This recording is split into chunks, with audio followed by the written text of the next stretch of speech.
Thank you very much, young Matthew. It's always very important attending a Catholic school with a prayer. The center, the spinal cord of who we are, it was prayer that saw us through to being here throughout our lives and to be here tonight. And we give a special welcome to Deacon Jeffers Paul with the opening prayer. Please stay standing and welcome Deacon Jeffers Paul with the opening prayer.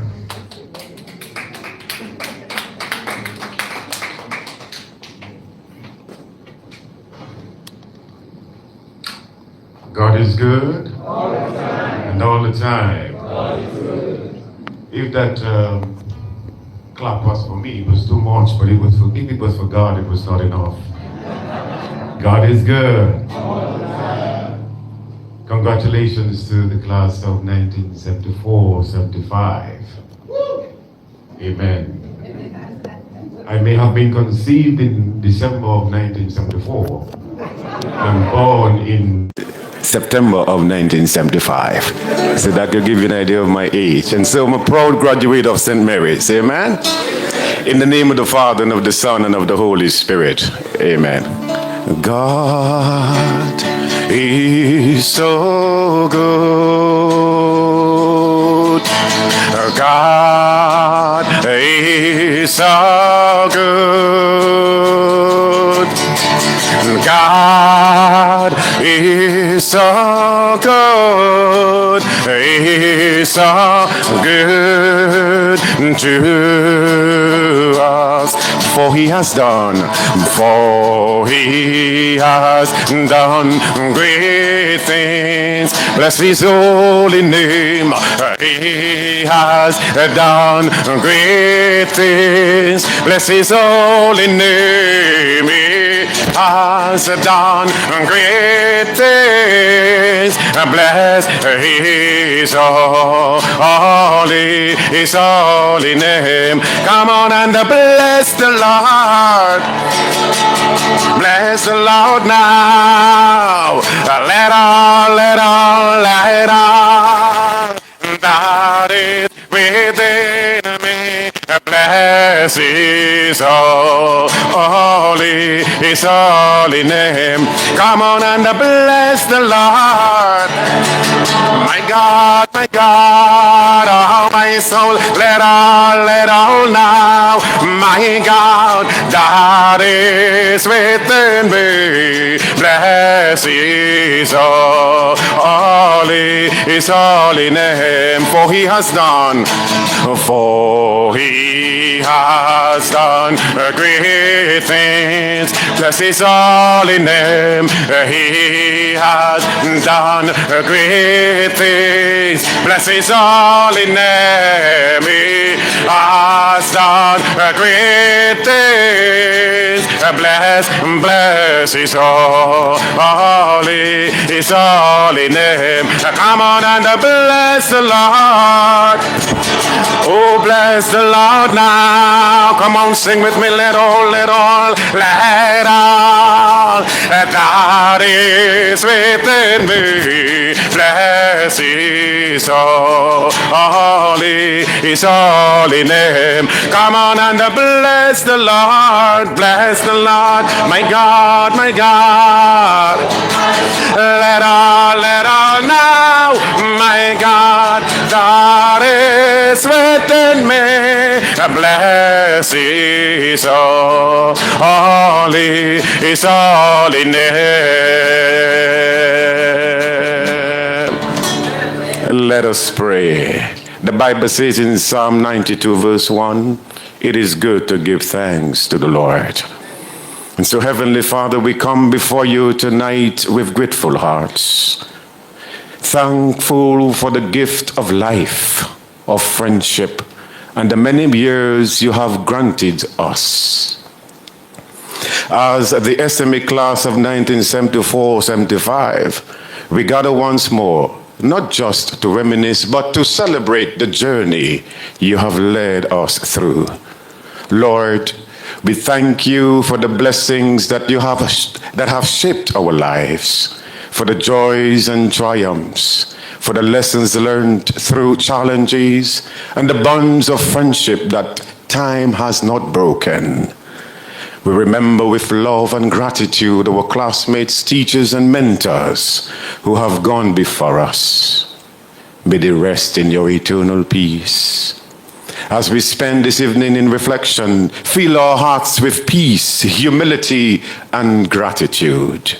Help us see your hand in all our experiences and renew in us a spirit of faith, love, and hope, so that we may continue to live with purpose and compassion.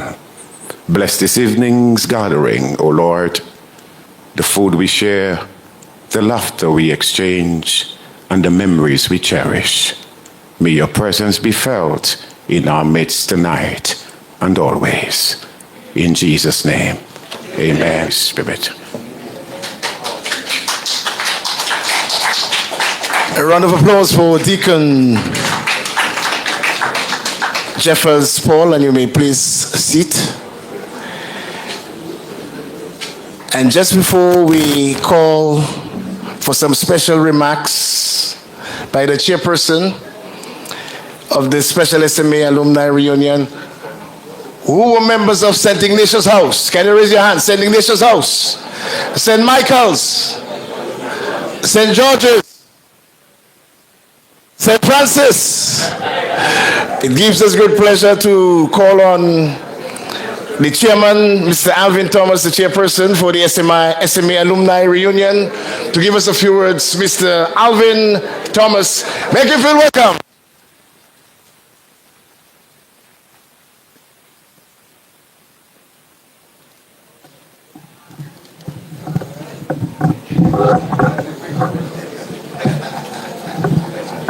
Okay.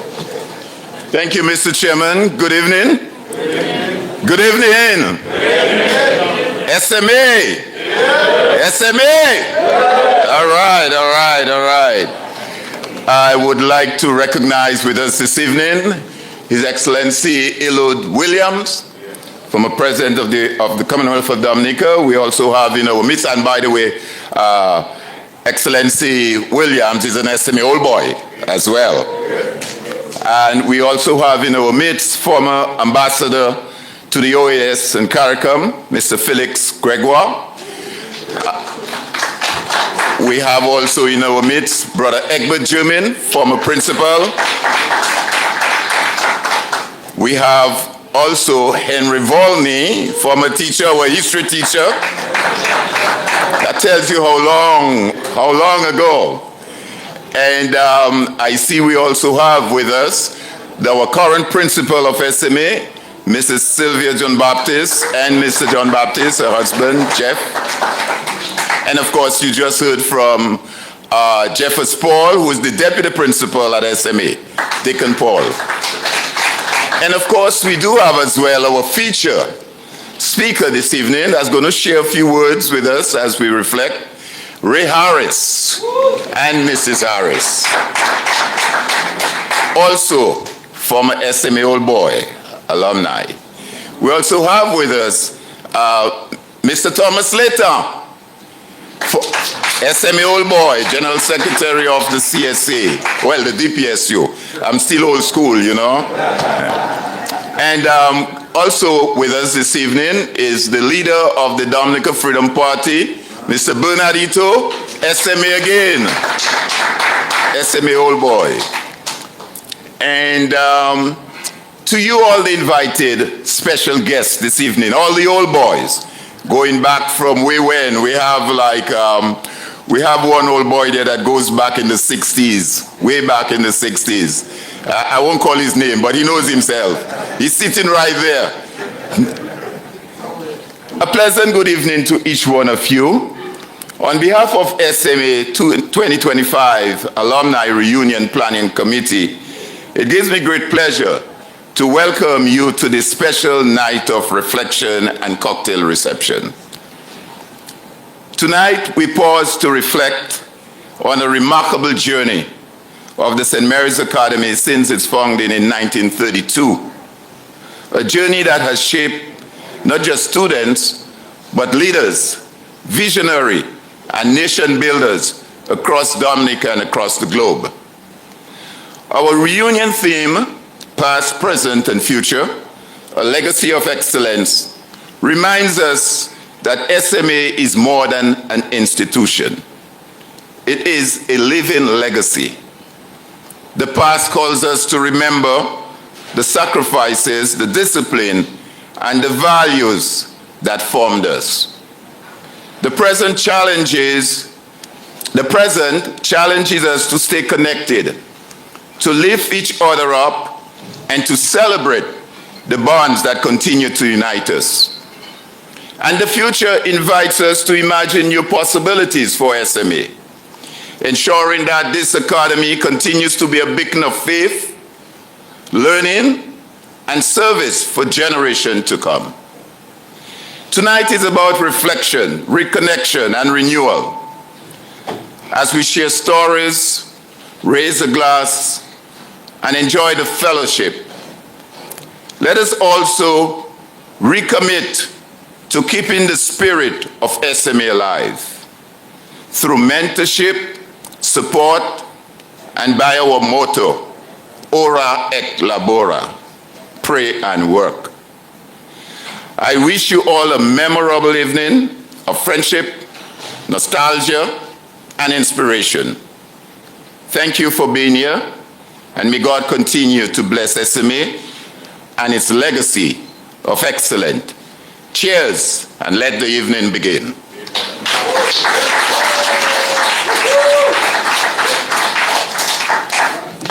Thank you very much, Brother Alvin.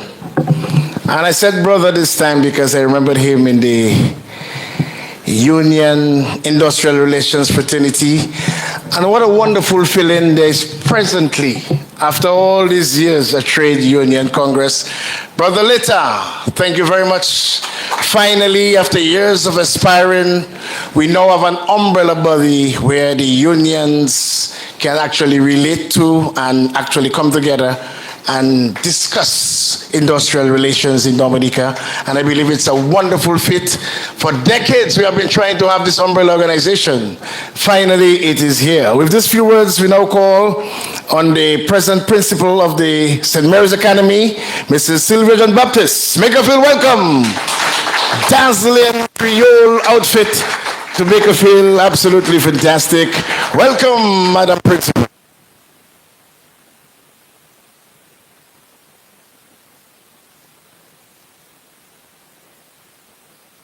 Evening,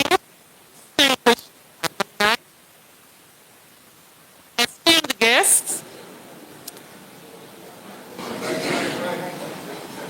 past and present teachers, friends, well-wishers. It is with great joy, pride, and deep gratitude that I welcome you all to this night of reflection, commemorating 50 remarkable years since the graduation of the St. Mary's Academy class of 1974-1975. This evening is a momentous occasion, a golden milestone that calls us to pause, to look back with appreciation, and give thanks for the journey that began within the walls of our beloved alma mater. 50 years ago, young men full of promise and ambition stepped out from St. Mary's Academy, carrying with them not only knowledge and skills, but the values and discipline, integrity, service, and faith to tonight, we gather to celebrate the lives shaped by those principles and the legacy that continues to shine brightly through each one of our alumni.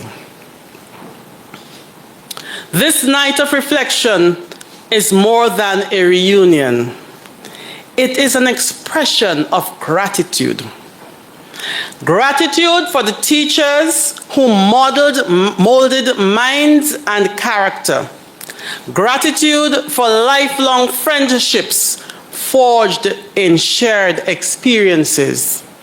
And gratitude for the enduring spirit of brotherhood that defines what it means to be an SMA man.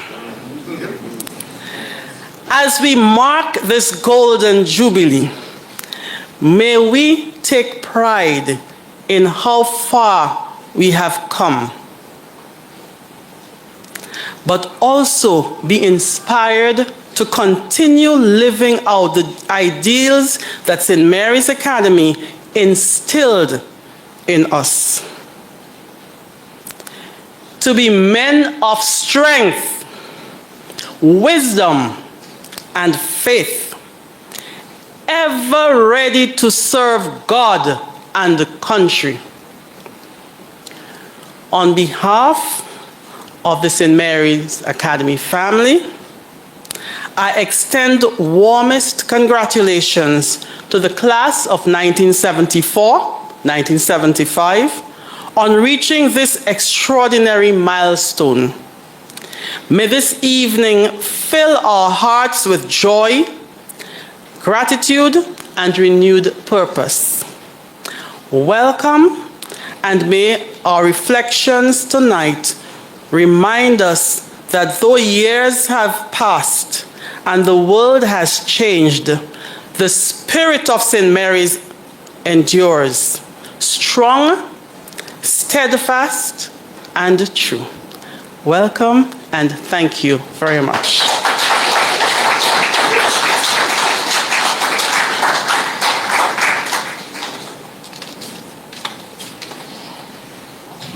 A very powerful woman. Another round of applause for the principal of St. Mary's Academy, Sylvia John Baptist. At this time, we're going to call some members of the class of 74, 75 alumni. We have two panel discussions, and it's going to be slightly different. We're going to be asking them the questions, and they will answer as so fit. So the first panel discussion, we now call on Mr. Linford Akrab John. Please have your seat. By the way, Mr. Linford John was born and raised in the community of Salisbury and is one of the prominent voices in the Kadas Lipso era and has been singing and entertaining for generations. As a prolific singer, songwriter, and producer, he helped shape the Kadas Lipso era and gave it depth with a unique style and great personality.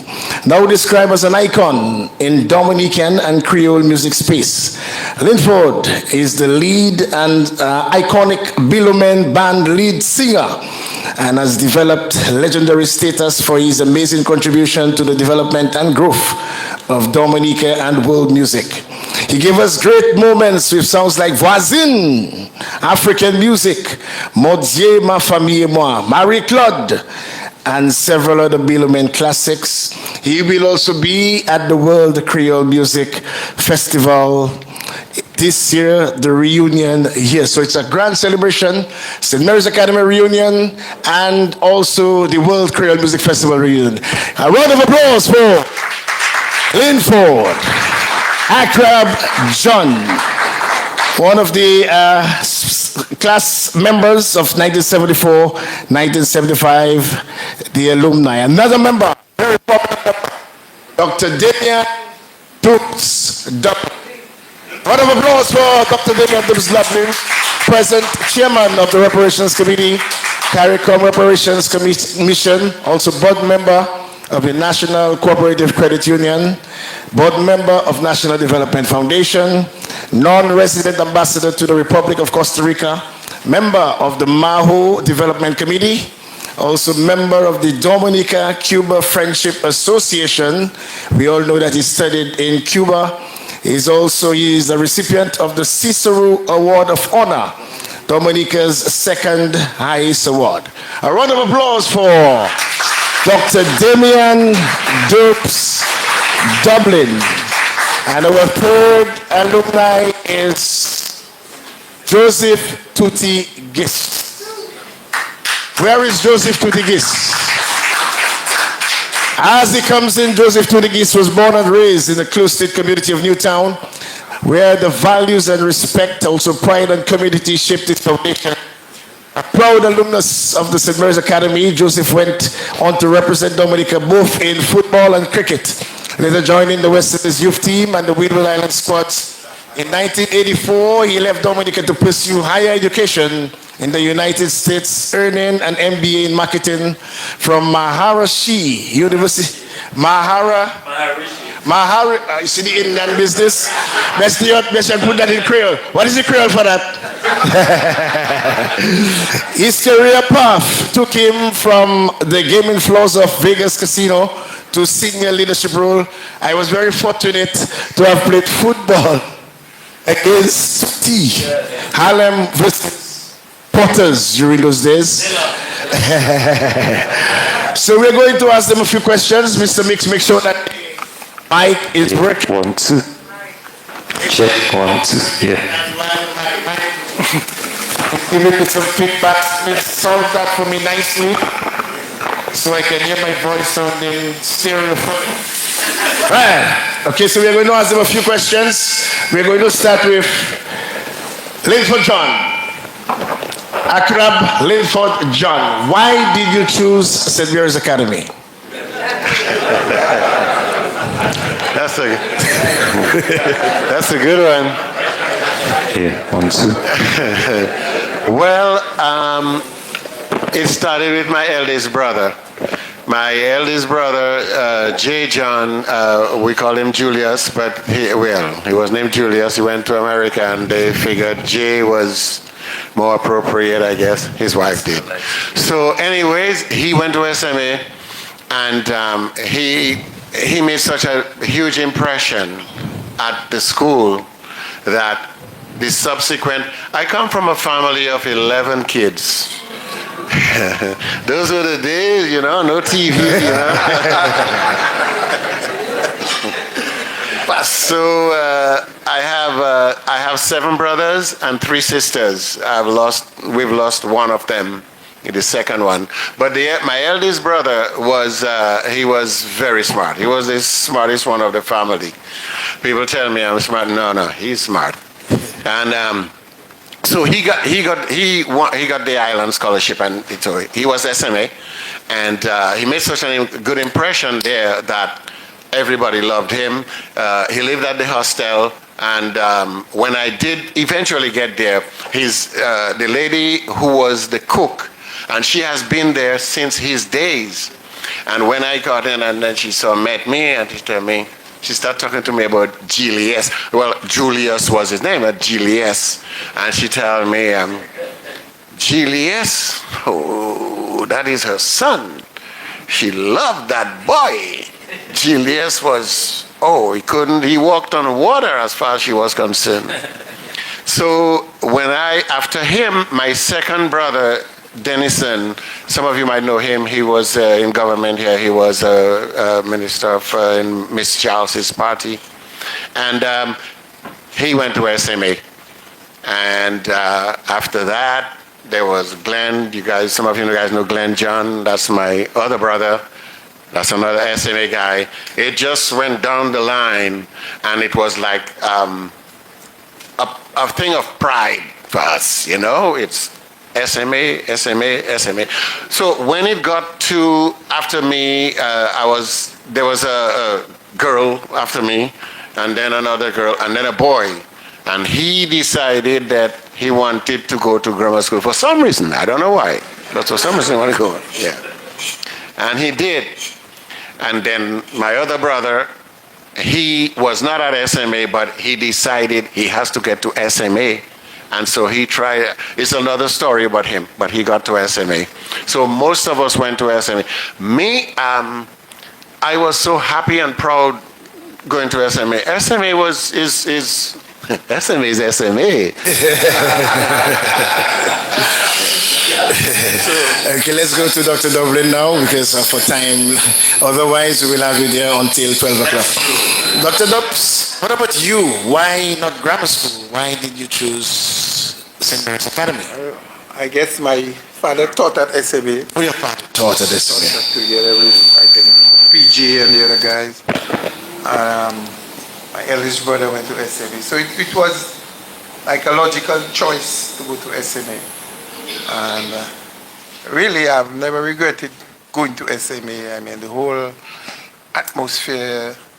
At the time, when you grow up in a village and you go to secondary school, it's like, yes, I mean, the whole village watching you like, yeah, these are the guys, you know, like Tite Etienne, Sobers, that was the crew at the time. And we felt it, and we knew that we had a responsibility, not just to go SMA, but to go excel and come back in the community and bring up that legacy. So I'm happy to say that we all did it. I mean, up to this day, we are still involved in our community. I mean, Sobers, Glenn, all the others, doing good things. One thing about SMA, the thing that coming from country and going to SMA, your first day at school, you have to get ready because there's an initiation. And the initiation is some hard slap in the head by the elder guys, and you just have to take it and say, well, all that is part of it. And the discipline aspect too was another important thing. One thing is, when you go SMA, when school ended at 1, the sun hot, that tie had to stay tied until you reach home. Because if by chance any teacher sees you without that tie, you know when you go back next day, it's a demerit. So I guess I'll use it as a precursor for what came later down in 1972 when we had that revolution to ensure that that tie was no more. So. What about you, Tutigis, when you... Please don't tell my mom I was there in 72, please. She's still wondering why I came home early that day, but anyway. I never did tell her. Can you imagine me telling my mom that's why I come home late, or the end of the world for me? So I started, so my sister used to go to convent, and I remember my mom put me in Rosa Boys School in Newtown. And I'm wondering, how come she get to go to convent and they put me in Rosa Boys School? I just ran out of the school and I tell her, I'm not going back there, you got to put me in convent prep. So they put me in convent prep, and then, it was a natural evolution, convent prep, then I ended up in SMA. Best thing that could ever happen to me, Who was the principal? When I was there, it was Brother Bassett, I think. Bassett? Yeah. Was it there when the revolution began? Was it there? No. I'm not sure. No. But just for historical purposes, how did that affect your education life?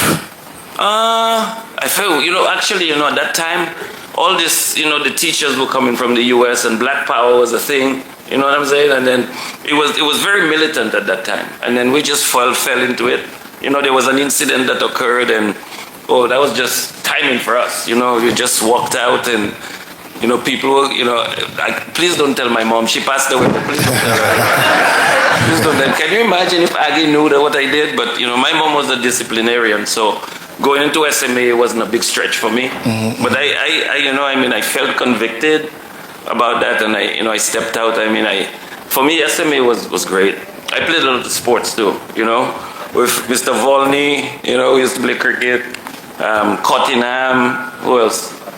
Hodge, where is he? Is he here tonight? No, Hodge. But a number of guys I played, cricket with, and that was fun. For me, sports in high school was big for me. I think that's what shaped me. The academics, it was good, but I'm not saying, okay, hold on. I'm not questioning the quality of the academics. I'm just saying that for me, it was the first thing on my list until I went to college. And even, I gotta be honest, Mr. Volney, I wasn't taking it as serious as I should. But, you know, even going to university, you realize, even through osmosis, the amount of knowledge that you've gained. I mean, to be college was easier than high school to me. You know what I'm saying? But then again, my focus was more there. I learned to focus a little better, and, you know, but just in terms of, you know, organizational skills, you know, just being personable, being able to be confident of yourself. I mean, it was just, for me, it's the best thing that could ever happen to me. Okay, Dubs, what was the experience like? Normal school life? Were you part of any extracurricular activities? Yes. The thing is, I guess our nature, my family nature is, we always like to get involved. Or if people find a way to get us involved. I always remember my mother telling me, because I'm more fed up with community, because it's like everybody's involved in the community, and so it was a natural progression. You go to SMA, got involved in football and cricket and whatever activities that was there. I mean, I wasn't saying that I got a few demerits too, but all that is part of the game. It was really, but just the question of gelling with the guys. I mean, guys, you didn't know, and you get to know them, and all you form a bond. And you know, and for me, this occasion is so timely. I mean, guys, just imagine, guys, you went to school 50 years ago, maybe when you left school. It's fitting. You have never seen them, some of them, and it's like, and to me, the best part of the reunion is the process of reconnecting with the guys, and some of them, honestly, I just forgotten. But there's a particular guy I'll mention him, Jonathan Prevost. He seemed to have remembered everybody. You just go to him and he'll give you a list of all the guys. It was like, so for me, it's a joy. Probably I don't know if you have to talk about the 70th experience, but maybe when you're ready. Okay, no problem. If you want to talk about it now, or we can talk about it a little later. But in terms of the grandma, were you privileged to have had copies hidden of the grandma? That's the Cuban newspaper. Yes, that grandma was I mean, it was just a tremendous piece of literature that we so look forward to. The grandma was a Cuban newspaper, and I mean, when you get that excitement to just read, and it's a whole new revelation from what you're accustomed to, you know, the kind of life, the society, and the different movements. But it was a joy to be exposed to that. I mean, really, it's like growing up in Mao was so dynamic. I mean, the other guys before, I mean, we used to look up to them, serving as role models. I just have to state that one of the guys who well influenced my, I would say, formation and thought was Francisco Esprit. Francisco Esprit was a guy, went to university, much involved in the Black Power movement. Then he came back Maho, he set up what we call a work and study group.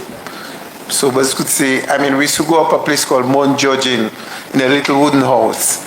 And it's like serious studies, Marxism, Leninism. I mean, all the things that happen in the world, you have to study and then present after next day what did you learn.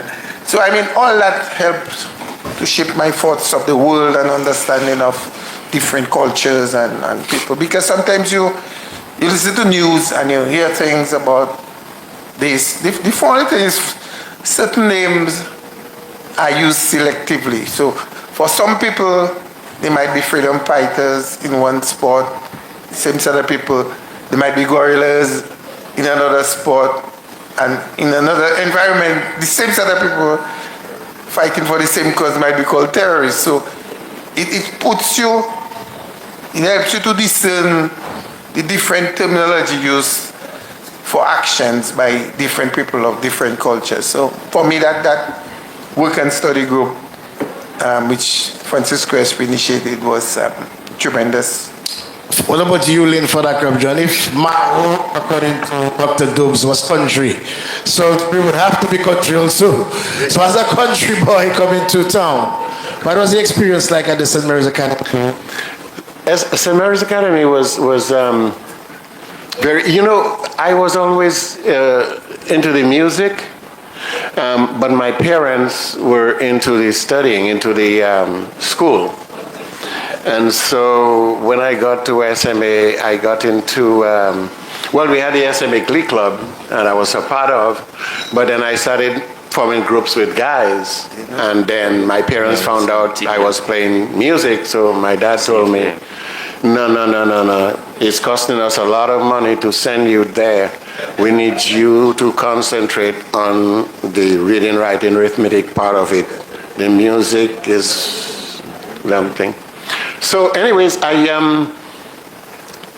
told them okay, but I still kept on doing it until one day I was at Rockaway on the Sunset Terrace, and I'm playing with a band, my guitar in my neck, and I'm singing, and I saw this vehicle coming from Salisbury. I said, oh man, I'm cooked. Oh man, yeah.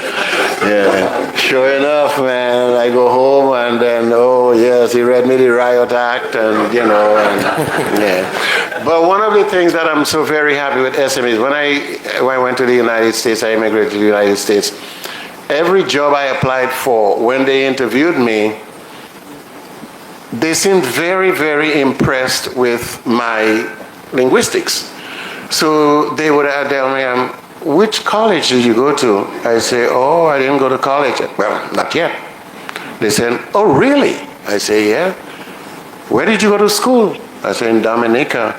What school did you go to? What did you graduate? I say, graduated high school. High school? I say, yeah. What school did you go to? I say, a school called St. Mary's Academy. And that started happening over and over again. That made me realize the extent to which I developed in SMA. I mean, they thinking I went to this college, highfalutin college, SMA Kilawi. I love that. But Akram, how did that experience at SMA prepared you for life in general and your particular career? Well, one of the things is, even in whatever you pursue, a high school education is just vital and a good one. An SMA education.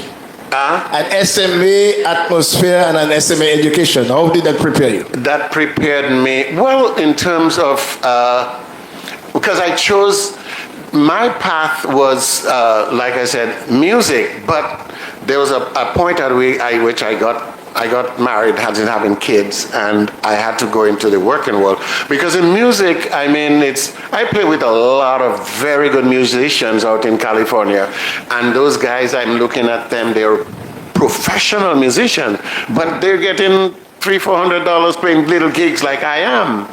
And so music there's so many musicians around, so many good musicians.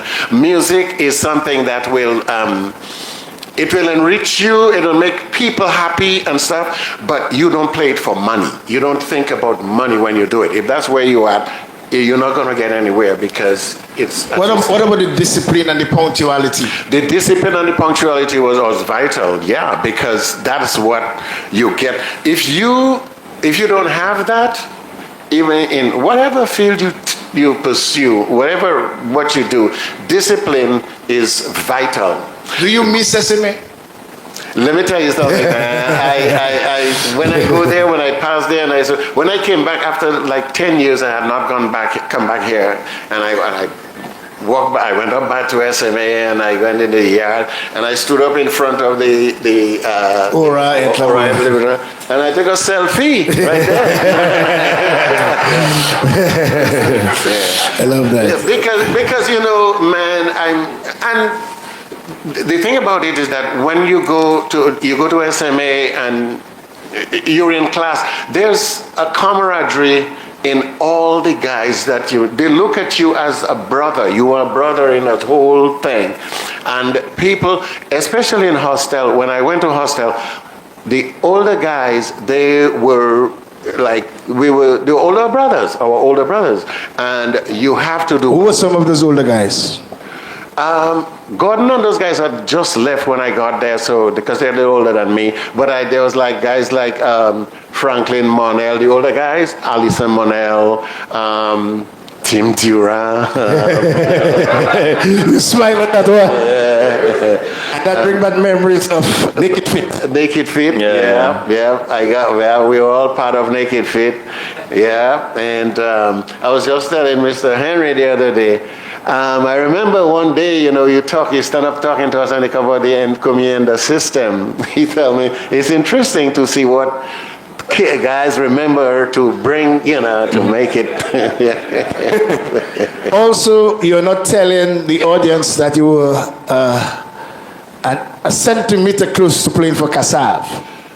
Oh man, yeah. Kassav actually recruited him, but because of some family.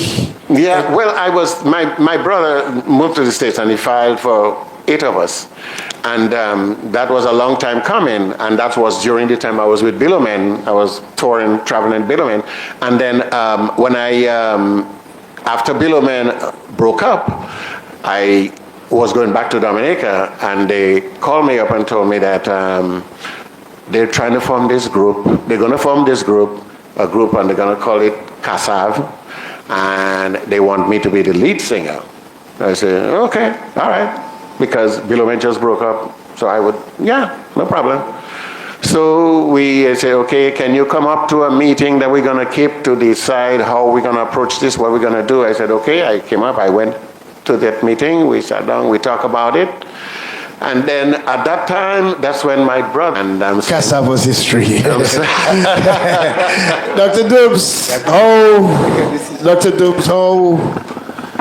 the St. Mary's Academy experience shaped you as one of the finest dentists in the Western Hemisphere, disciplinarian, got so involved with several, that experience at SME, how really that impact on your life and your career? Well, as SME, one key thing is the discipline, which kept you in check. That was one. As I mentioned, the camaraderie. I mean, it's like you're in school, you're in class, but it's like, the competition is there. There are some guys who are very smart, much smarter than you, but that's not like a factor that would prevent you from doing what you have to do. And just the link, man, the activities, play together, you come out country and you go for a rough time. After the initiation, you always have that, I don't know if it's phobia, but you come out country and you be them guys in town and it's like, they are the guys, control the things around and you have to try to fit in and adjust, but after a while you just get into it. And I want to point out an important person who played a part in SME. Voice. Maybe not on? It on? Yes. Yeah. A lady who, everybody here would give her a round of applause. A lady called Miss Murray.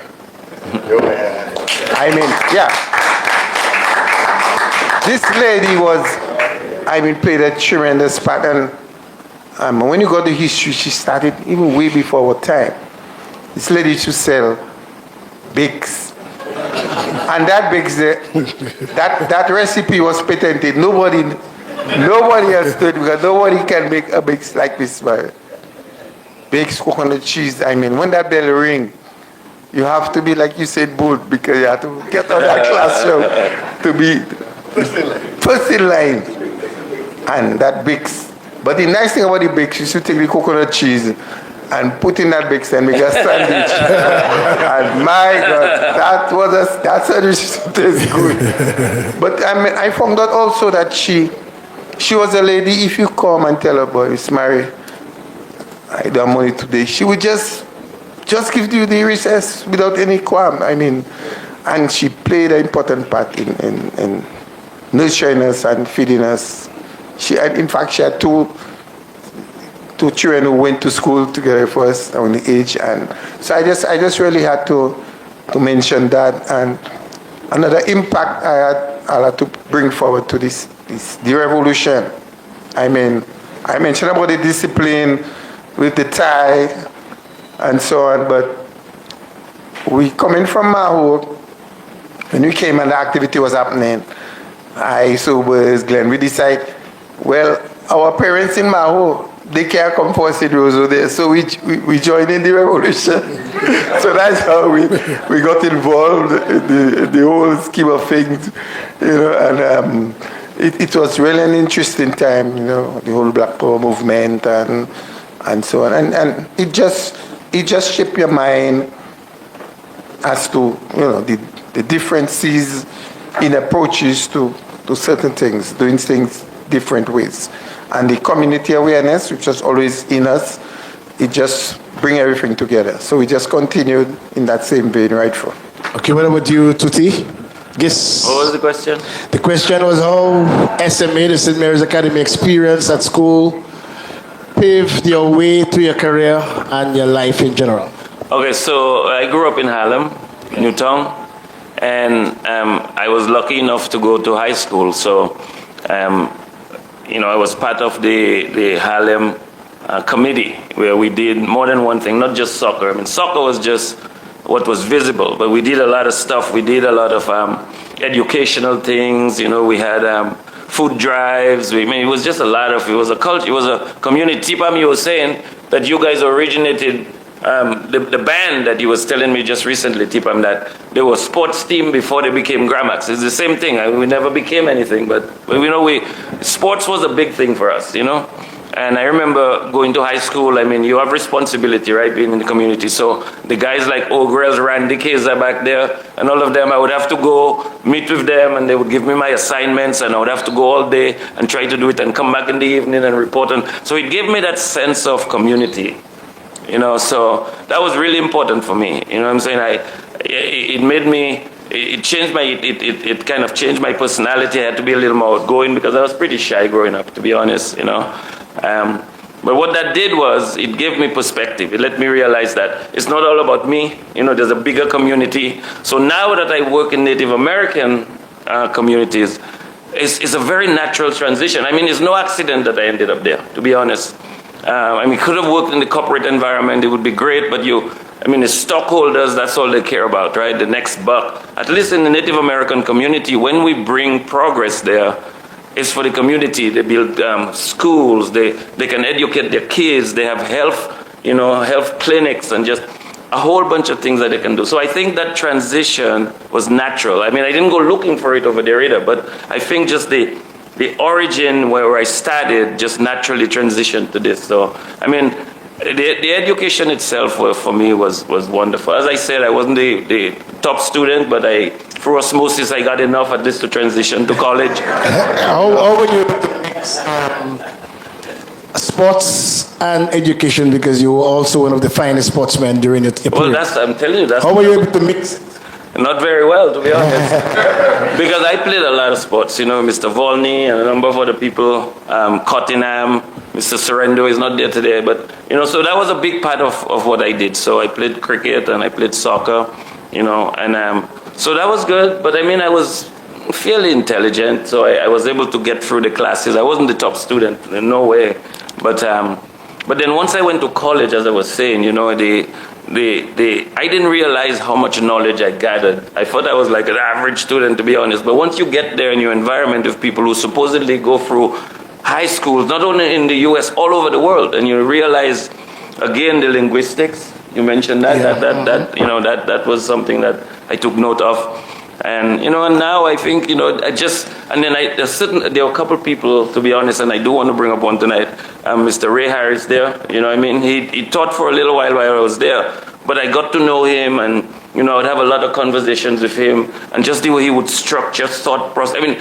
All these things, you don't know they're going to benefit you until it does, Right. Because, for example, you have a kid, and you keep telling the kids, don't do this, or eat this, and they rebel all the way until you don't tell them anymore. Suddenly, they become the best eaters, or, that's how it is. It's osmosis. It takes time. You just have to keep rebelling. So I had the privilege of talking to him a lot, and, just giving me insights into things, and now I see the benefit of it now. Absolutely. This question is not for you to answer, but I knew there was always a closeness between St. Mary's Academy and the Convent High School. This is not for you to answer. The final question is, how Accra want to answer? There was always that relationship. For me. Oh yeah, well, it was SMA is an all boys school. Convent is all girls school. You know what I'm saying? And you know, brothers and sisters. There's a natural connection. Natural because connection. I understood at some point in time there were certain classes that were given at both SMA that Convent would attend, and at SMA and vice versa. Did I miss that? I'm not sure at which period. Possibly Brother Jamil may tell us.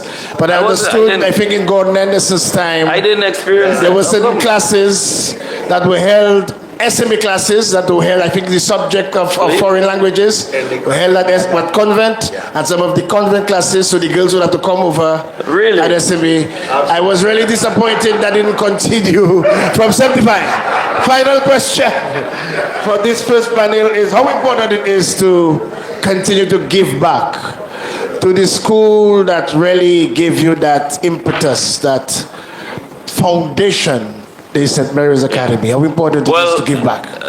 Go back 1 year, and I got a call from Alvin. Hey, Tuti, we gotta do this. You know, it's SMA. We gotta have a reunion. Okay, when Alvin call you and he put the squeeze on you like this, I'm gonna say no. I can't say no. I say okay, I'm in. I don't even know what I was gonna do. I have no idea what's gonna happen. I tell him I'm in. So just to see the progress of this from where we started about a year ago, to now, and the involvement that people have had, and it really is a testament to what the school meant to us. And then, just to see all the people that we've contacted and they're excited to be part of it. I mean, 50-year anniversary, that's a big deal. You know what I'm saying? And knowing that there's never been a reunion for SMA. So we aggressively pursued it. Of course, we had our ups and downs, and, Alvin would call me and, oh, you stole my wrist. I said, I said that. You know what I'm saying? Alvin stole your wrist in high school. Who does that? You know what I'm saying? So, Alvin bullied you. Yes. Alvin will get a chance to answer you. Who does that? You know what I'm saying? I was young, a little kid. I was, I told you I was shy. You're shy, yes. Yeah. So Meg. I was Meg. Oh boy. Babe, you know what Meg means? I was thin. My wife doesn't speak Creole. But Dubs, that whole movement, how we are going to continue that movement to assist St. Mary's Academy. Today is the building, but then there are students, nurturing the students, sometimes actually mentoring them, visiting the school time and time again to actually tell them about your career path and inspire them. What about you? And then we'll go to Linford and then we'll close up this section. It's always important to give back. I mean, as I said, I grew up always involved, and the transition to study in Cuba was like a natural progression. And what it taught me is in Cuba is humility. I mean, humility. You meet guys who are professors, top-notch in whatever field. And these guys are just like ordinary guys, humbly. So it showed me that, hold on, that elitist thinking of, okay, man is a medical doctor, and the society have him like he's smarter than everybody else, or he might be an engineer. And you go around with people who have levels of education, and they are so simple and humble and easy to go with. So that hit me, and kind of helped my character and personality. And I'm just a community man up to now. We're still involved in what we have to do. But I think it's important that every alumni should always retrace the path towards the school that nurture you. Find some way to give back, talk to a student, guide somebody. If you can give monetary, you can give up your time.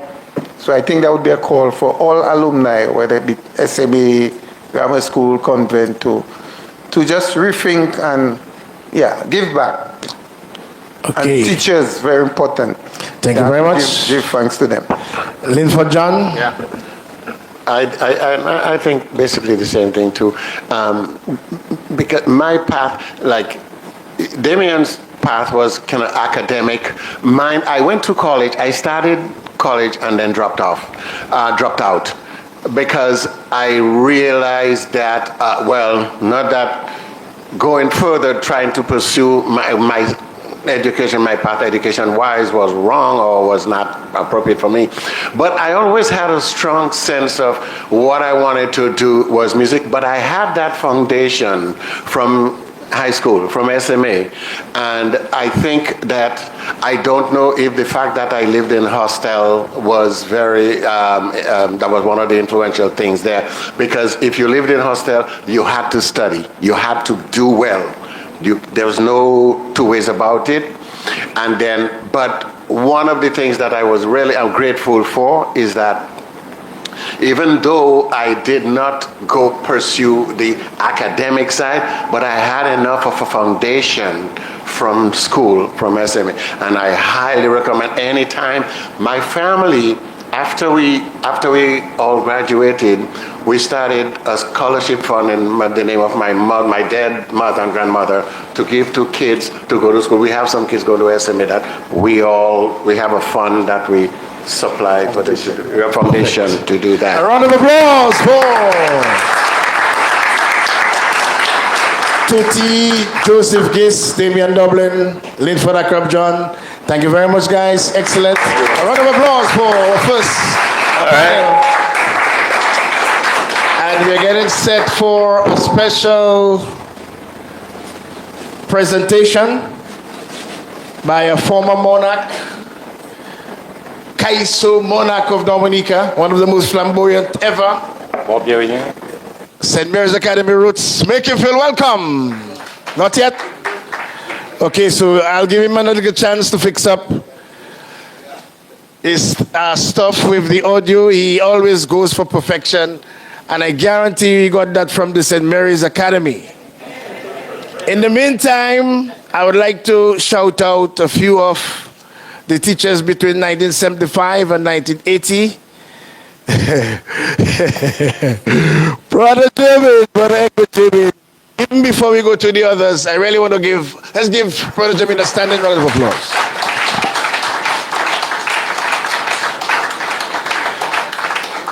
There was no way I could get away from Brother Jamin.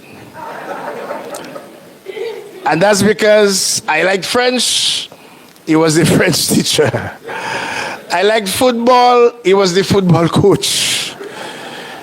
And when I said football coach, that's the only coach I know in the history of St. Mary's Academy to ban a team going for 2 more games to win a title, and he banned a complete team for not coming to a practice.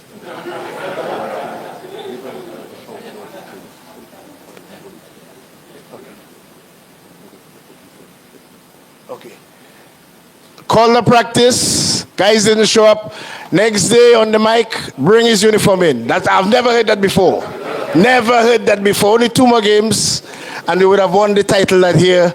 And that is a level of discipline. If you have to play for SMA, no matter how good you are, you must come and practice. Those were the days were kind of during the dread situation, so we were inclined to come with our little Gwene, my brother. Brother Jamin had the comb and the afro comb with the spikes, and he would comb me a year for you. Now we all know that as little boys, when there's anyone trying to comb me a year for you, how it feels. And if your shirt was unbuttoned, you would get a pinch. Just to remind you, I recall we had something we used to do. We used to hang out in the church, Cathedral Church yard, and all of our friends from Westline School and the convent girls passing. Brother Jamin came once, and if you recall the yard of the church, my brother, people run from Roseau, run, because everybody had to be ready for assembly, and he banned anyone, you have to come straight to school, and not only to school, but to relax yourself, no more of this. I was one of the unfortunate ones that he depended on me. I was a striker. Myself and Don Yogal played for the under-14 youth team at the same time. So he depended on me a lot, and he spoke to me a lot. and I happened to throw a few goals against, of all school, grammar school. Any other team but not grammar school. You were allowed to do anything else but not. As a matter of fact, Brother Jermaine actually put on uniform as the coach. He actually put on a uniform to play a game with SME. That's a passion because SME could not lose. We eventually lost, and I was called to the office in front of the entire class, the school. And once you go to the office, you know what happens. My hand felt heavy for 2 days. But then, when you look back at the discipline, at the time it was tough. And the final thing, we had some last periods where there were no classes. So if you knew the SME around the toilet area, we would jump over, take out and move.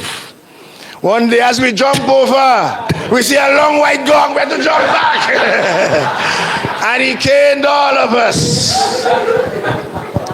I also want to thank Mr. Rupert Serendo, because we had a dream team, and I think that's why people like Paul Philip, that's 75, 80. If you look at what we have done, Dr. McIntyre is the Deputy Prime Minister, Dr. Pompey, and you look at the 75 to 80, I'm very happy for the 74, 75. For the 75 to 80, we were... Mike, I can talk with that mic, that's not a problem. But anyway, Mr. Rupert Lance, Mr. Cuthbert Elwin, the late, Mr. Henry Volney. That's the only history teacher I know never to come with a textbook. Everything inside. Mr. Volney never came with a textbook. Every single thing is inside there. I mean, this is phenomenal. A round of applause for Mr. Henry Volney. We had people like Marcella Savrin, Mr. Romel Lawrence, I mean, one of the finest English teachers you could ever get. Dave Cottingham also did history in the earlier classes. Mr. Gifters John also did English. Brother French also did chemistry and physics. Brother John Lewis, Spanish and religion, and also some theater. Hodge Oliver, Libra. Brother Peter, and so many others. I want to really thank you, wherever you are, viewing or listening, because you did wonderful work for the 75 to 80 team. And I can tell you it was tough, especially if you're a little troublesome. If you're a little troublesome, Brother Jermaine would fix you up. No, it was tough. It was really tough. Because as children, you tend to want to talk. You want to, especially if a teacher is slack. Then once you hear a silence, not a pin can drop. Brother Jermaine is at the window. And everyone has to focus, otherwise, he would just do that and he move. Are you ready, Bob? Okay, make him feel welcome. The two-time Kaiser Borak of Dominica. 2, 1, 4. The one and only 4. Darrell Bob. Okay. 1, 2, 3. Good evening, ladies and gentlemen. Testing 1, 2. Can you hear me out there? Put your hands together for Leroy Wadiko Charles. Yes, thank you again.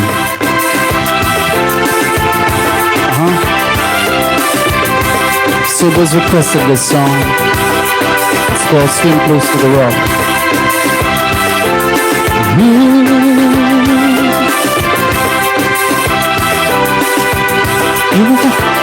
From the day the turtle mother laid her eggs in the sand, she struggles to protect them from her life on the land. And when the baby turtles swim out into the ocean, the seagulls and the fish are hunting them to eat them. So she tries to teach them some wisdom. Lessons for land and at sea.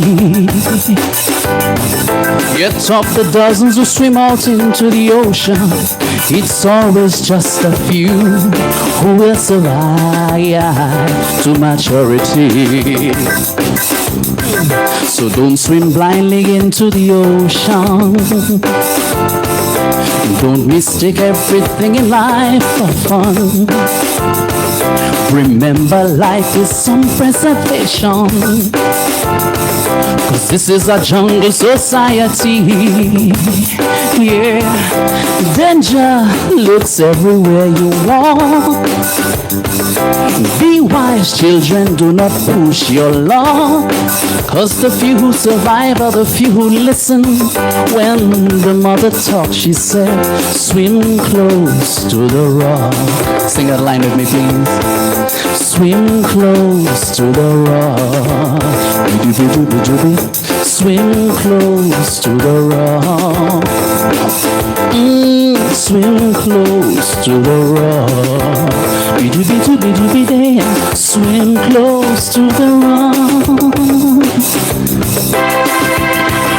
I have to do this one because, really, in essence, it sums up my 5 years at the St. Mary's Academy.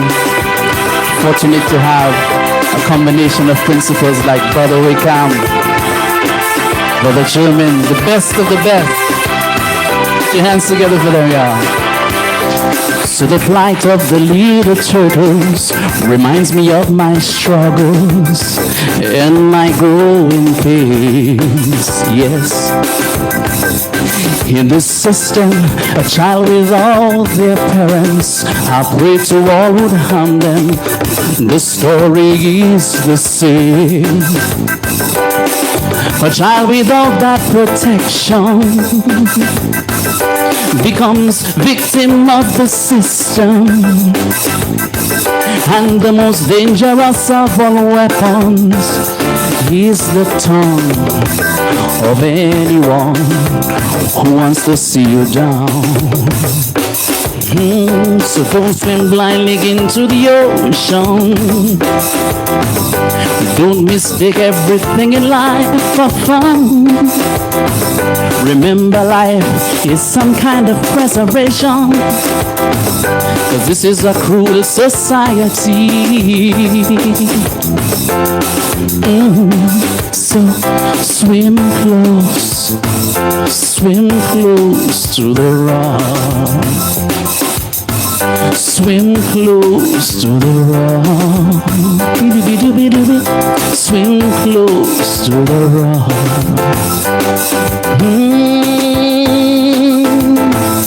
Swim close to the rock.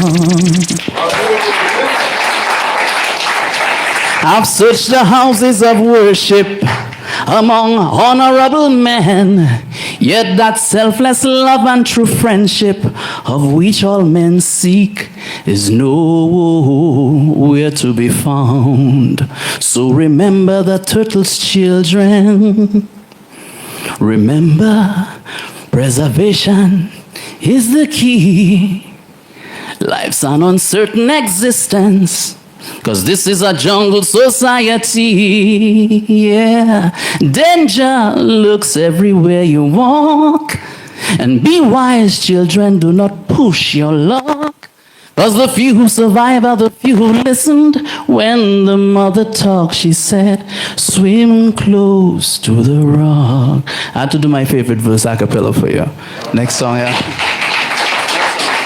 All from the St. Mary's Academy. Yeah. Go for liftoff in T-minus 30. This one is called You Never Know. Another very deep one.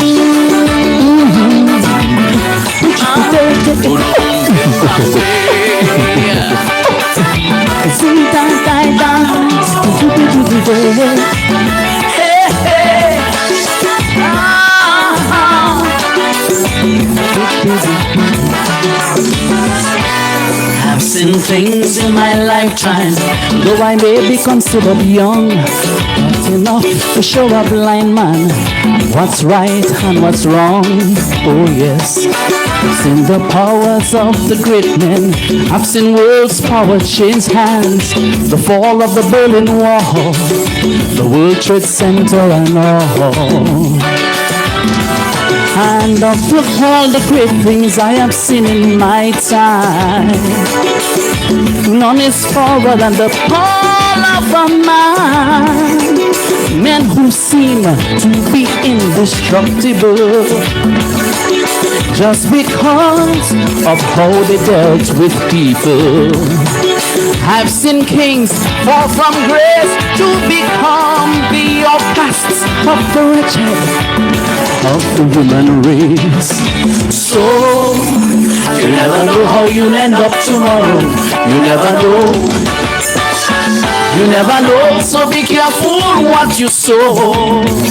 Cause when a man has power, and he uses that power to victimize and terrorize his own citizens, he should always remember.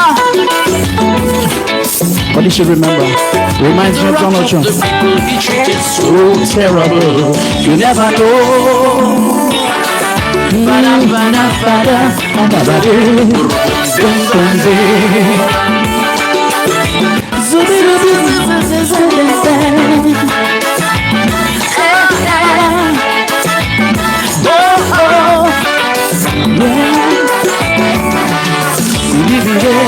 I've seen tyrants and dictators done here yesterday and today gone. Oh yes, I've seen the supporters of dictators flee from their homes to live and die heartbroken in some faraway lonely road. And to the power-hungry leaders in this region who believe that their time has come to cling to power by all means possible at the sacrifice of their own people. They better start to think right before they end up like Chavez, begging for another chance at life. You never know. You never know how you'll end up tomorrow. You never know. You never know, so be careful what you sow. Today you're president, supporting your government in victimizing your own citizens.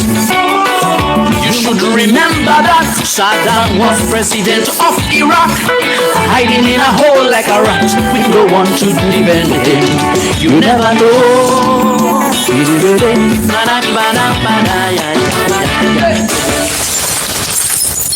Yeah. Spiritual calypso. I'll do this last one. I'll do this last one for you. It's called When People Don't Like You. I sang that one in 2017 and I won my first crown. I hope you love it as much as I love doing it every chance I get.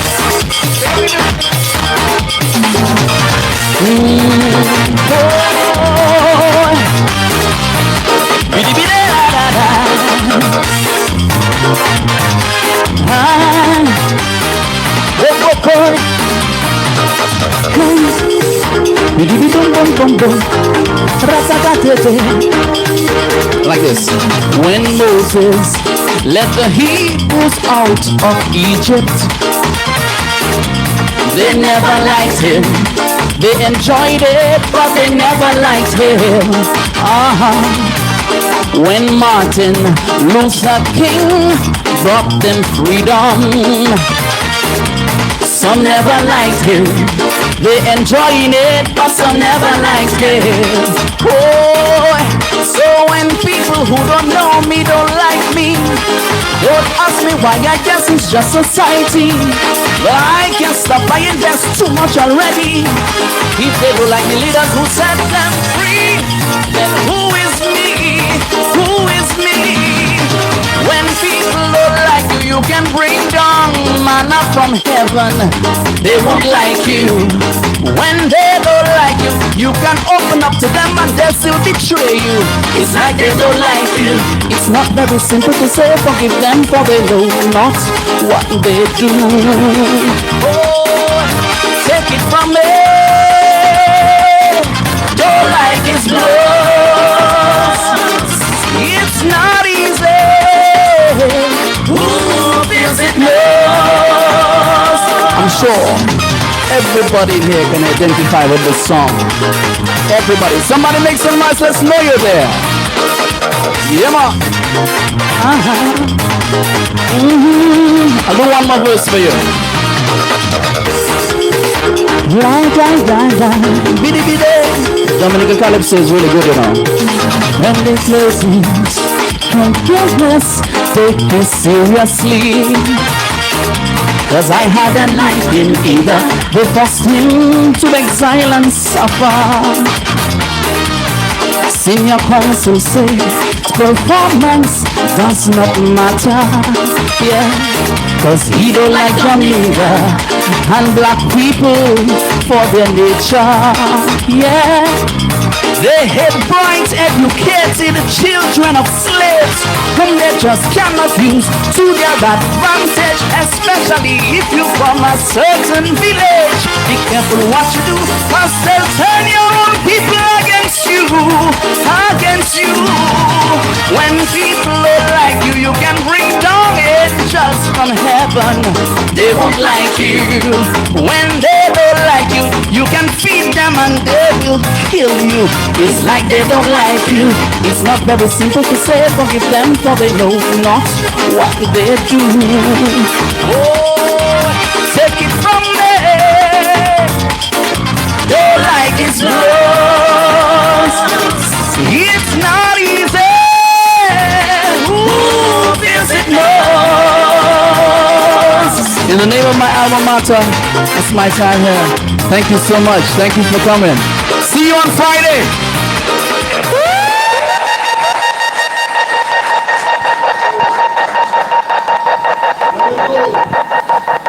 Let it go for Daryl Bob. A round of applause. We are calling the second group of panelists, Mr. Sobers Esprit, Eric Augustus, and also Alvin Thomas.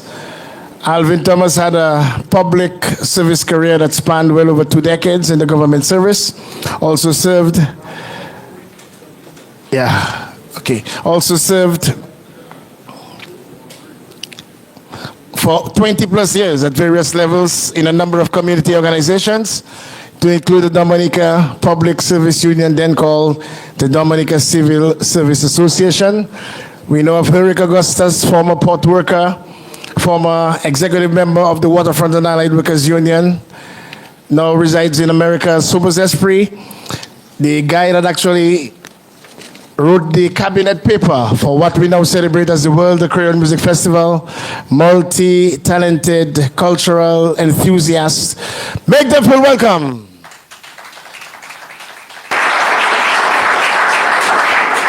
Guys, first question up. Tell us about your experience at the St. Mary's Academy. We start with Alvin Thomas.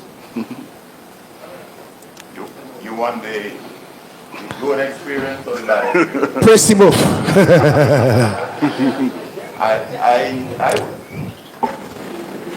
I would say that SMA provided a solid foundation for what I eventually become.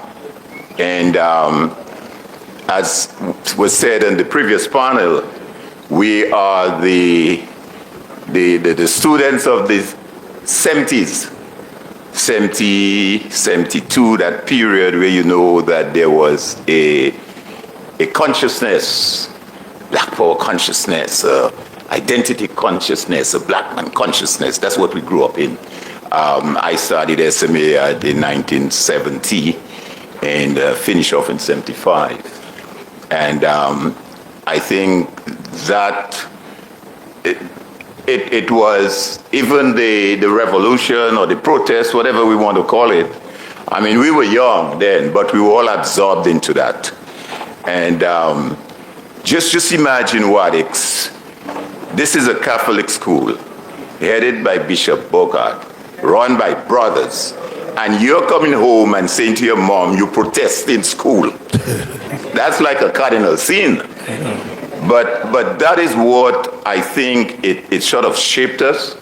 And I think when I graduated from school, as you might be aware, that I went straight into the public service. At that time, it was pretty good, get jobs anywhere, everywhere is hiring. And I recall that my godmother, Ruth Nicholas, deceased, she worked at Barclays Bank. And she said, well, you could come work at Barclays Bank. I said, no, because we just protest wearing tie. I'm not going in this and wear any tie. So I wanted to go in the public service. And as I entered in the public service, I almost immediately gravitated into the union. I recall my second day maybe on the job at the audit department, I saw Cocky there, Cocky's father, Robin, Gregory Robin, his dad, Mr. Gorman Robin, was the director of audit. And I went up and signed off because even around that time, the 70s, the CSA was powerful. Mm-hmm. So I went up and signed off to become a shop steward in that. Mr. Robin called me to his office, said, young man, are you serious? What are you doing? You just started working again. So I went back to the union and I told Charles Savre, the general secretary, Mr. Robin don't want me to join the union, He said, don't worry, Robin. Robin was the president of CSA. What are you talking about? Sign the paper, man. Don't worry, Robin. And the rest is history. And I served as general secretary. It was everything from there on. So I think I would say what I got from SMA gave that foundation. Although you may not be aware of it at the time in that young sort of, not knowing much, but it sort of shaped me in all of my future career in the public service and my involvement in other community organizations. What about the discipline at St. Mary's Academy? Well, like everything else, we got to give hats off to the principals, whether it was in Brothers German time, or Mr. Rupert Sorrento, or Mrs. John Baptist. I don't know if you have any boys, but I got 2 boys.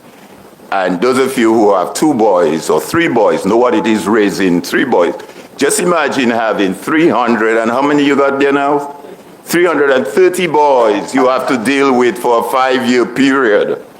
So we got into some mischief, like Tutti say Tutti. For some reason, Tutti, I guess he was, I don't want to say he was a spoiled child of his mom, but Tutti would bring some recess that could serve the whole class. I don't know if his mother felt he was going on a picnic, but this man would bring recess. And I would say to those guys, we got recess today. Whether he give or not, we take in. So I of course, at that time, the brothers, very stern, and anything like that is a demerit. And if detention. 5 demerits is a detention. And in those days, you had caning. So, so with that situation, anytime the brother call you to the office, you're nervous like hell because you're not going there for him to tell you anything pleasant. So yeah, we got involved in a few little mischief. The other thing is that we had a name for everybody. Like I see one of our classmates, their mother Garys. Don't tell me how the name come about. We had another guy who was called Nussom. The French class. The French class. So anytime you're in the class and you maybe mispronounce or you say something, you get a nickname and it stays with you for the whole 5 years. Yes. Even when you leave school, you will find that, So I think it was some great years. I love my alma mater. And I think you asked the question earlier. My eldest brother went to SMA. My uncles went to grammar school. Both Ted and Lloyd went to grammar school. But I went to SMA. My eldest brother went. I went. My brother after me went. And my 2 boys went to SMA. So SMP and then SMA. By the way, accept my condolences to the passing of Ted Dilly, greatest DJ ever from Dominica. Eric Bible Augustus, tell us about your tenure, your life at St. Mary's Academy, and how and what the part it played in your development. Well, to be honest, guys hear me? Press the button. Right, it should hear you now. Go ahead now. Try now. You're good now.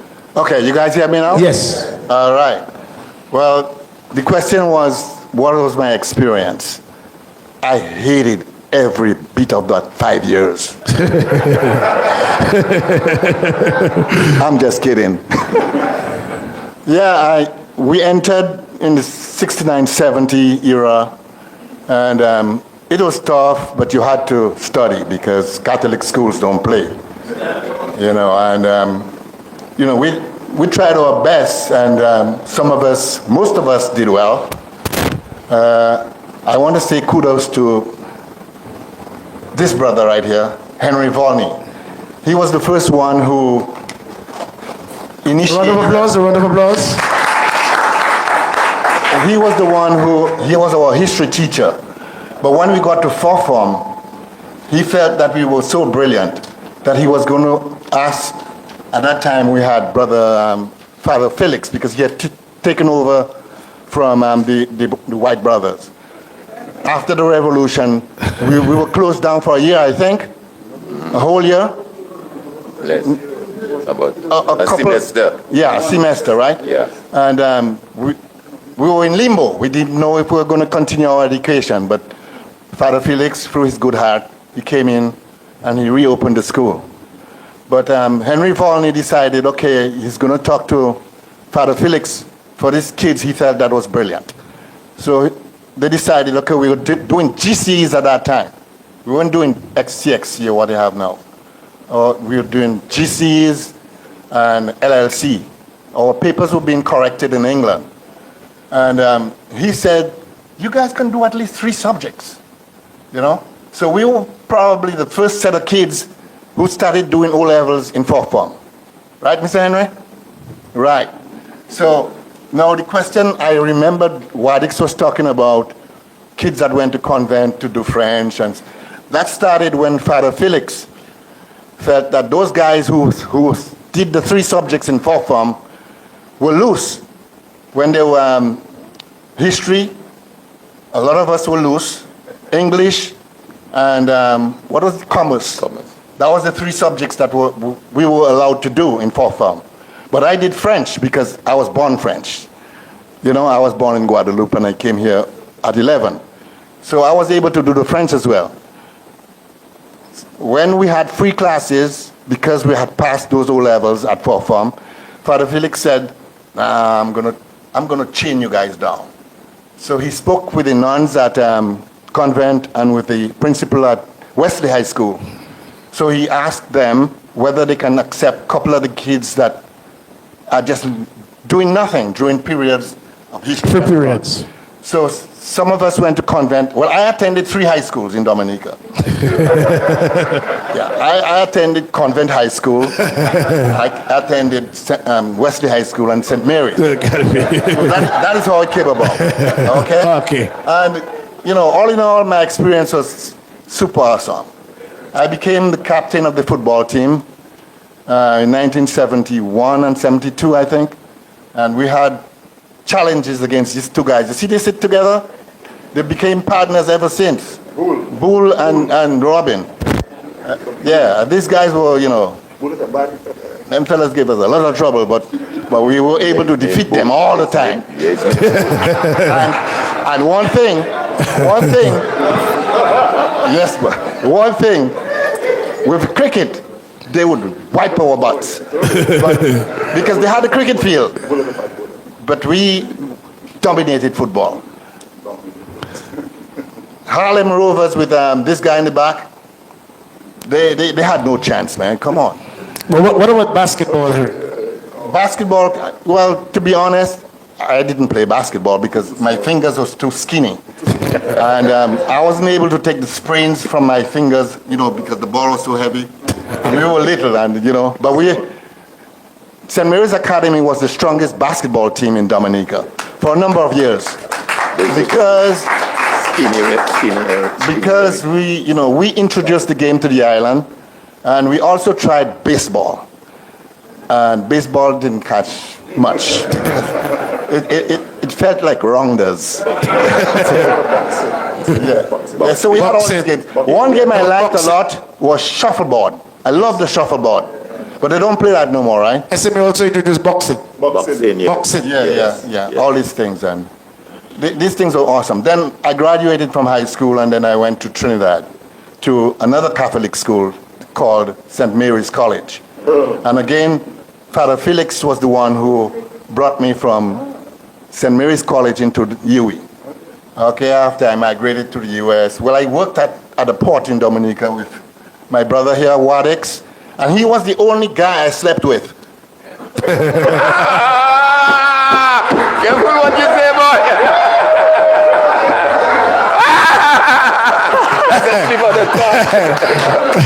Clarify. Please clarify. Clarify, please. Clarify. Yeah. So, the thing is, I was raised with my mom.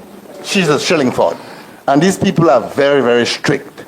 So I was raised with a couple brothers, Curtis, Dunstan, Madison, and we slept in different rooms.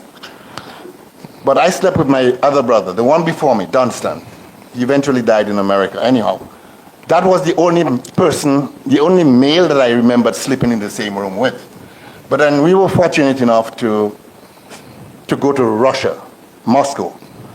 And we spent 6 months in Russia, in Moscow. So he was my roommate. That's why we slept together. It's not anything, it's just that we slept together. So, ever since we became... That's enough for now. So much history. Tell us about your St. Mary's Academy days. But very importantly, we teamed up to decide to dethrone the great Louis Benoit, which we eventually did. So we teamed up with a guy called Bobby Clark from Barbados to overthrow the regime of the 10-11 brothers. Yeah. And when we came back, we really overthrew them. I became the chairman, and he became the vice chairman of the port. So let's go. We are going to tell us about your experience at St. Mary's Academy and how it paved your life, how it paved the avenue towards what you have become now. Oh, that's a mouthful. First of all, good night. The mic?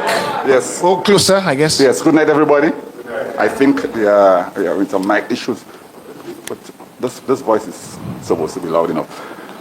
No? Yeah? Yes?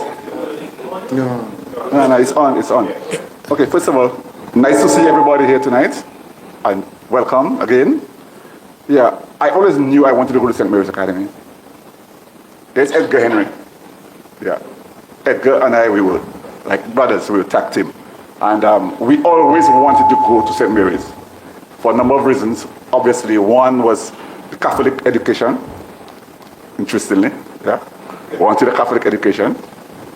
Secondly, I had cousins. Where's James? James Esprit. Yeah, with somewhere there. James and Francisco preceded me, and they went to St. Mary's.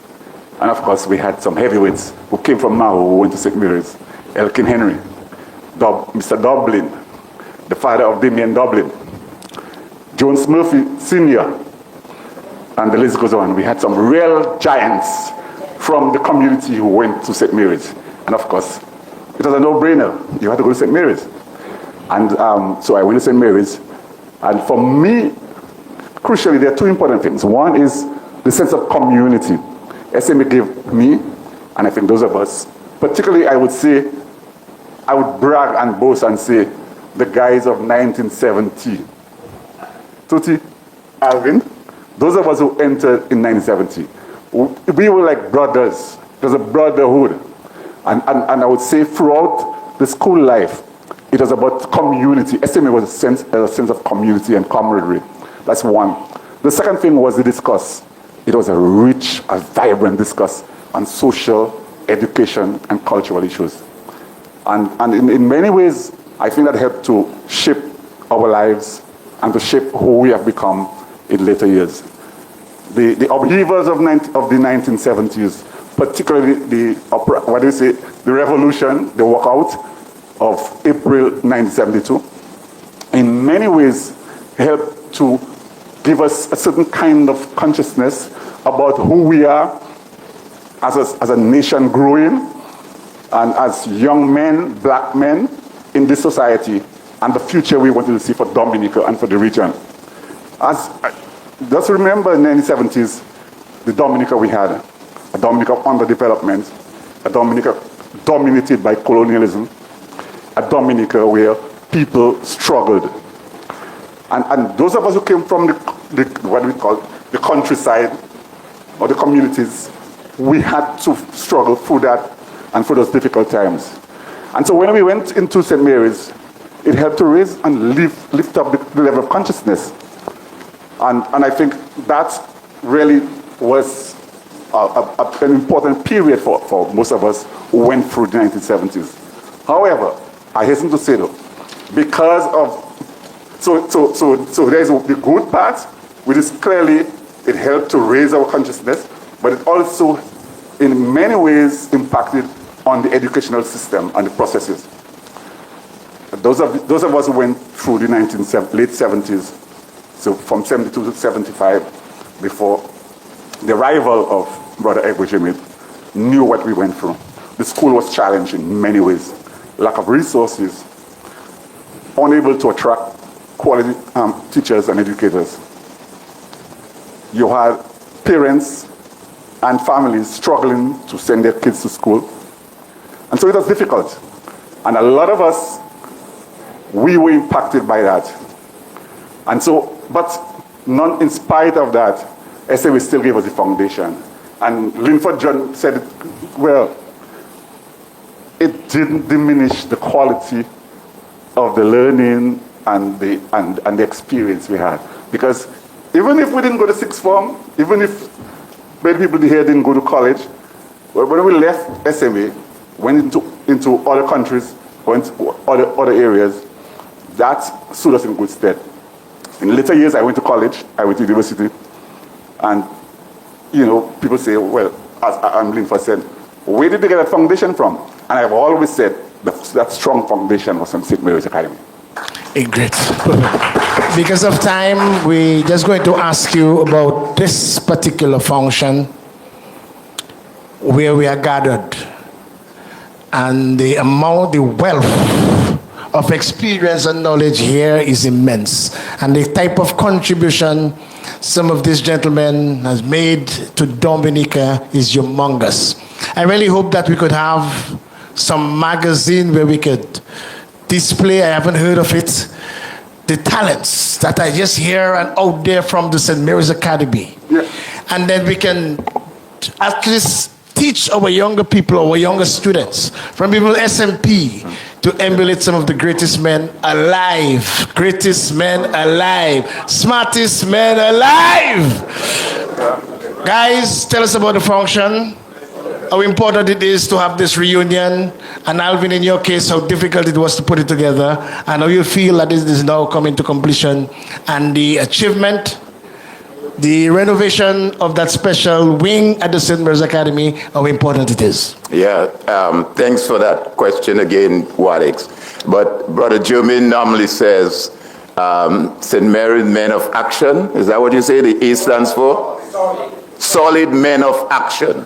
That's how Brother Jermaine describes it. But whichever way you want to call it, the smartest men alive, because we know we're the smartest men. I mean, no disrespect to all the DGS in the room, but we are the smartest men alive. You could see the wrong. I mean, when you think of music, St. Mary's Academy, starting with Gordon Henderson, Fitzroy Williams, Bob, Dice, Shelley, Shadow Flow, Linford John, The Ghost. I mean, I could go on and on. Tim Durant.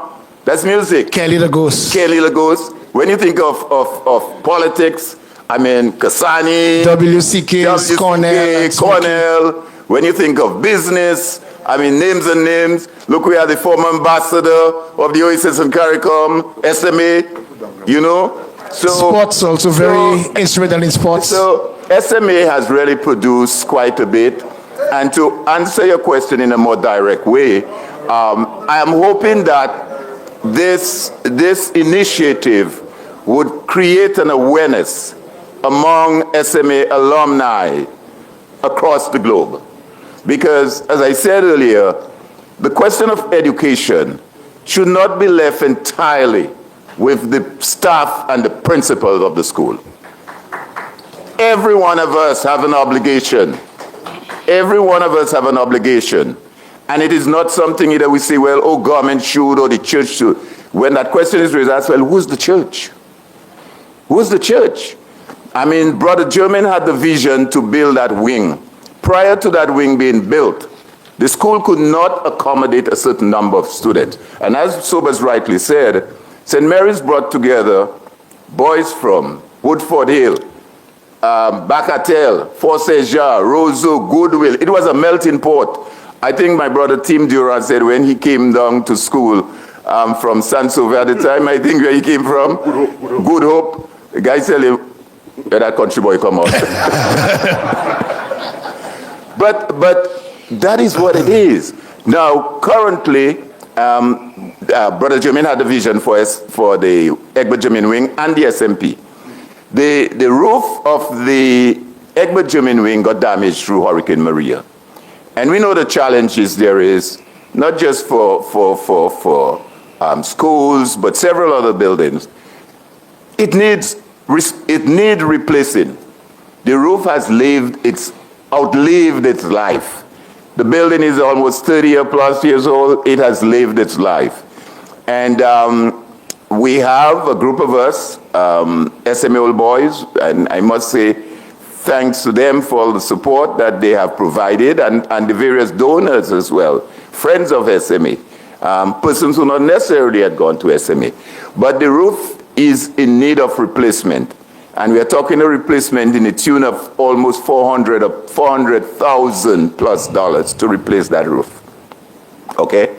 And there are other issues, there are other development requirements that the school needs. The school has a woodwork shop. You remember the woodwork shop? The school has a woodwork shop, and there are equipments in the woodwork shop that value well over $100,000. Really good equipment, planers, you name it. And the roof of that woodwork shop itself is compromised. Any little wind that might blow will take away the roof. And it means, therefore, that if those equipment get compromised, we're at a loss of well over $100,000 worth of equipment. So there are a number of things. And finally, I will say, mentorship is important. It's not just a Dominica issue, it's worldwide. But more so, Dominica, our men, our young men, we have to show a certain level of responsibility and be there to provide some sort of mentorship for our young men. St. Mary's Academy and St. Mary's Primary is the only all-boy high school in the country. Only one. All the other high schools are co-ed. Co-ed. Wesley. Well, as boys. As boys. Boys. Okay? All boys. And just imagine, as I said, Mrs. John Baptist has a school population now of 330 young men. And it pains my heart. I saw a young man who went to SMA, walking all over the place, not in the right frame of mind. And he was a very bright student, from what I understand at SMA. And they fall on the wayside.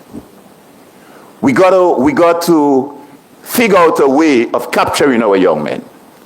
And one of the activities we have this week is a educational forum where we're going to look at education. And what does education look like and should look like in this 21st century?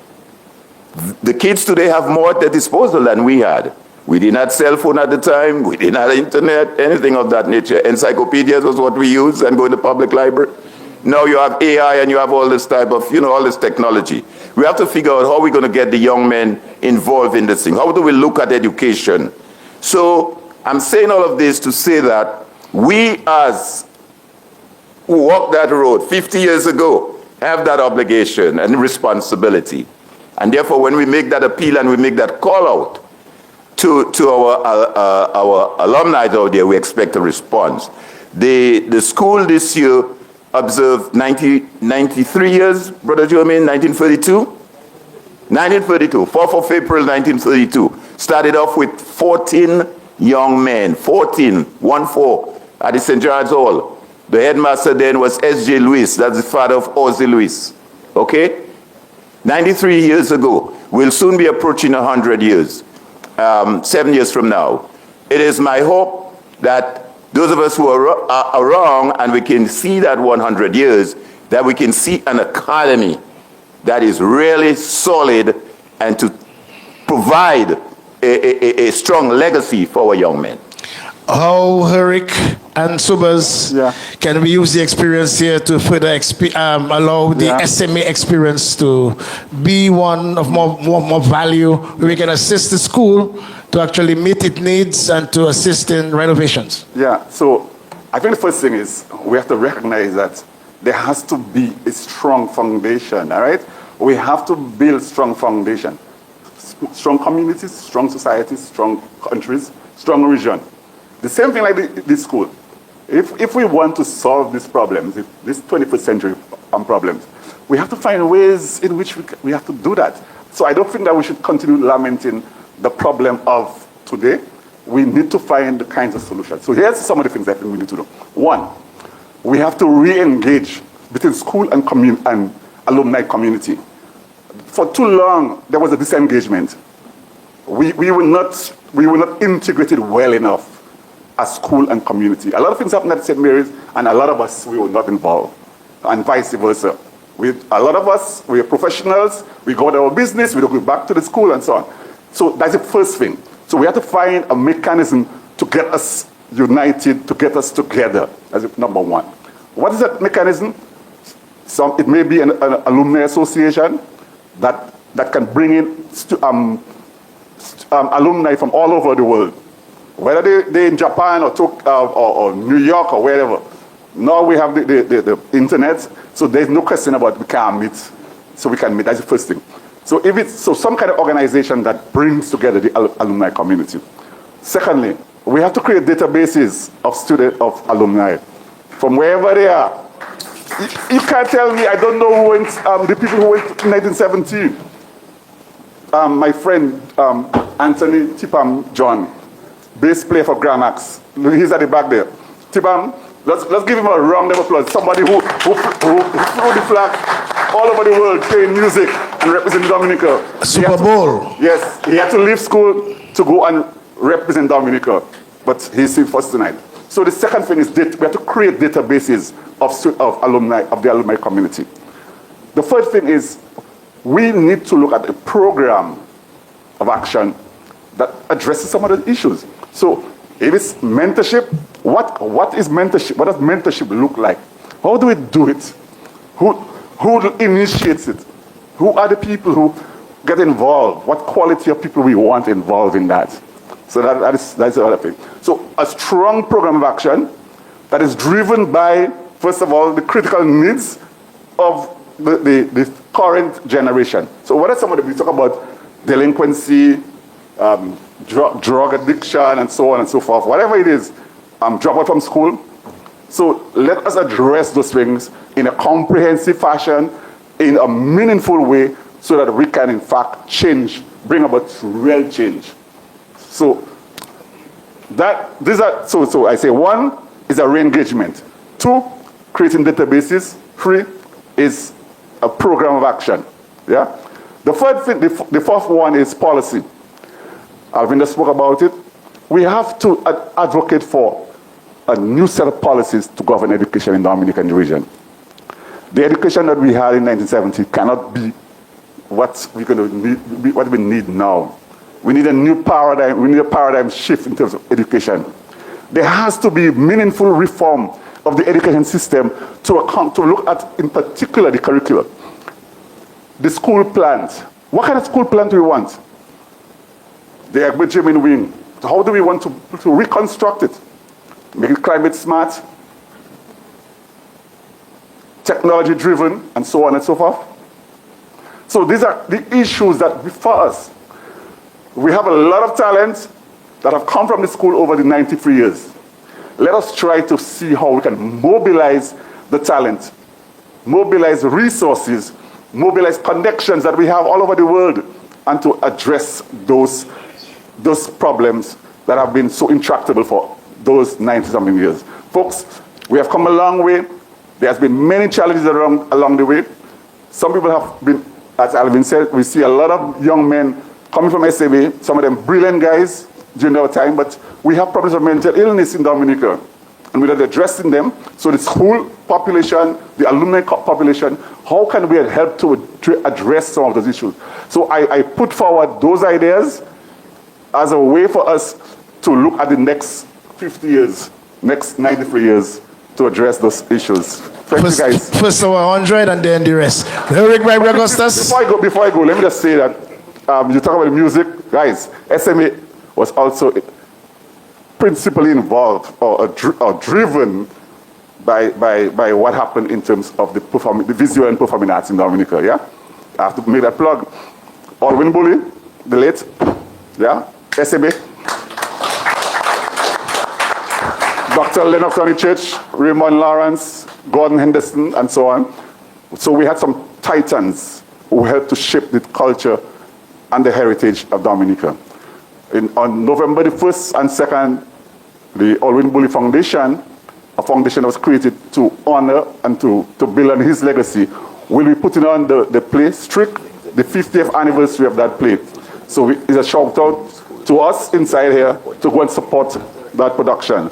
A production by Alwyn Bully, and will be performed on November the 1st and 2nd. Okay, thank you very much, Superstar Spring. Eric Augustus. Well, take your mic. We already starting to wind down. No, we have the feature address coming up. What a dunce like me can say after these two bright guys. I love that. These two bright guys gave you everything that you need to know. My position is, from the time I was told about this, I decided I was going to try to be the hub. I was the one who made the list, and I sent to some of these guys of all the 101ers and 102ers. So eventually we came up with something close to 60 students. I can't believe two first forms had 60-something students, and now teachers are saying the classroom is too big. But we were in high school, and there were lots of us. So I am the hub. I call everyone. Make sure that, even when we had the gathering on Saturday, I took my phone, and all the guys who are out there still that I communicate with, I call them, and we FaceTime. And the bunch of us who were there at the school on Saturday, they were able to talk to those that were outside. Macaulay Roberts, he was once a head boy. He lives in Queensland, Australia. We were able to get him. I was able to get him on the phone. And he spoke with everyone, and there were tears in their eyes. Everybody was happy to see the kind of camaraderie that we had. Okay? Like I said, a dunce like me can't say anything much. Brothers, told you everything. Final from this particular panel. Alvin, retrofitting, just finally, before we take the feature speaker. Yes, thank you, Alex. Just two things I want to say very quickly. We started this process a little over a year ago, and when, we rounded up a few guys and said, hey, we got to do something. And one such person that started off the journey with us, who is no longer with us, is Jeffrey Brisbane. Wow. Jeffrey was one of our, part of the 75 class, and he was part of the planning committee, but he didn't see it through. And I remember when we had our first meeting, maybe the second meeting, Jeffrey said he's not doing too well, and but he continued coming to meetings right to the end, up until the time he could. So I just want to honor and respect the work of Jeffrey Brisbane. And those of you who know Jeffrey's involvement in Carnival, in COC, in festivals, you name it. But the other thing I just want to say, though, is that in terms of what education should look like, there is a group of us, old boys, going all the way back from the 60s, currently in the 80s or thereabout. We have established in the United States a St. Mary's Academy Alumni Infrastructural and Development Fund Incorporated. So we have that foundation registered in the U.S. and incorporated in the U.S. And we also have 501(c)(3) status in the U.S. So we can get tax write-off from corporations, that the corporations who provide us support can get tax write-off. And we have an account in the U.S. attached to that particular foundation with the Bank of America. And also in Dominica, we have just submitted an application for the registration of a foundation in Dominica known as the St. Mary's Academy Alumni Infrastructural and Development Foundation Incorporated. I must say thank you to the Minister of Legal Affairs, the Honorable Raymond Blackmore, who has signed off on our application. The documents are all in, so it's just a matter of finalizing all the necessary protocol. That is in place, and we are aggressively in effort to raise funds towards the project. Also, we have started a discussion with an institute in the U.S. called the XQ Institute.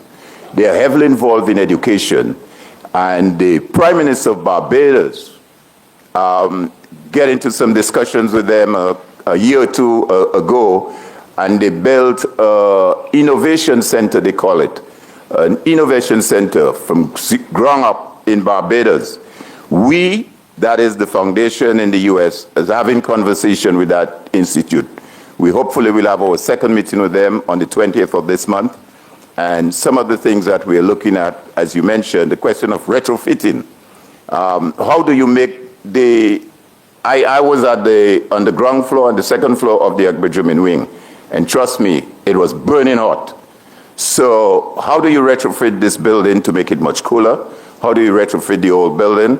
So hopefully we'll be having that meeting, that conversation with them, the board, on the 20th of this month.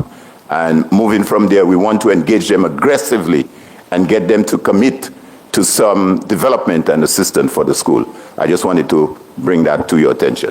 Thank you very much, Panel Eric Augustus, Alvin Thomas, and Sobers Esprit. A round of applause for our panelists as we get set to move on. And I must say, one of the hallmarks of tonight's event is punctuality, discipline, and confidence. The St. Mary's Academy gave you that kind of confidence. Tuti was shy, and when he left SMB, he had that particular confidence. It gives us great pleasure to now welcome to this special ceremony this evening, the feature address. Make you feel welcome, Attorney at Law, Ray Harris.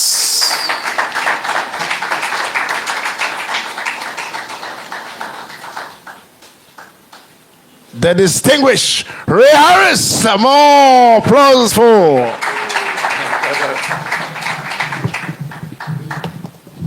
Yes.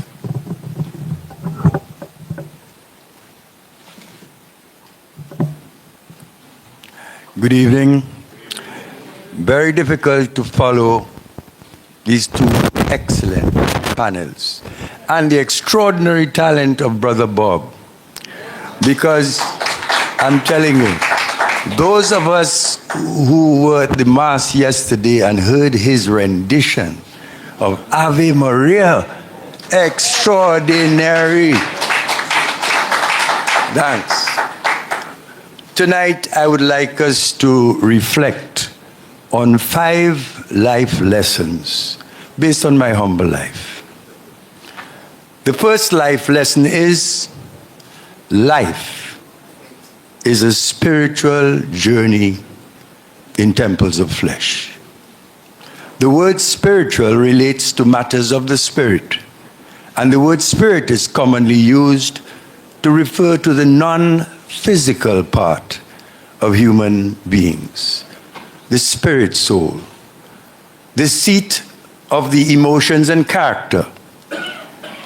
It must be remembered that in Genesis 2:7 we read, God formed man of the dust of the ground and breathed into his nostrils the breath of life, and he became a living soul.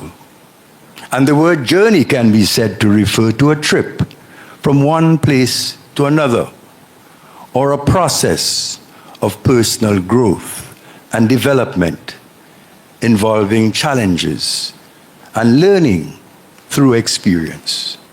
For example, there you are, living souls, listening to me in temples of flesh, looking through those eyes, smelling, tasting, touching, experiencing life on earth in this beautiful nature island, Dominica. Hence we read in John 14:2, in my Father's house are many mansions. This earth mansion of the Father's house is a school for souls to experience life within the limitations of this three-dimensional material plane. Earth is a school, like our alma mater, the St. Mary's Academy. The only difference is, it is the ultimate university for souls like you and me. We who experience life on earth in temples of flesh tend to be more consciously aware of the slower vibrating substances of gases, liquids, and solids. However, regardless of what name you now carry, the omniscient, omnipotent, omnipresent one, the consciousness behind all consciousness, is at the center of your being. Without that conscious essence, that divine spirit, in Christian parlance, the Holy or Christ Spirit, you would not be experiencing the life that you're presently enjoying. That conscious spirit is the silent observer or witness within you right now.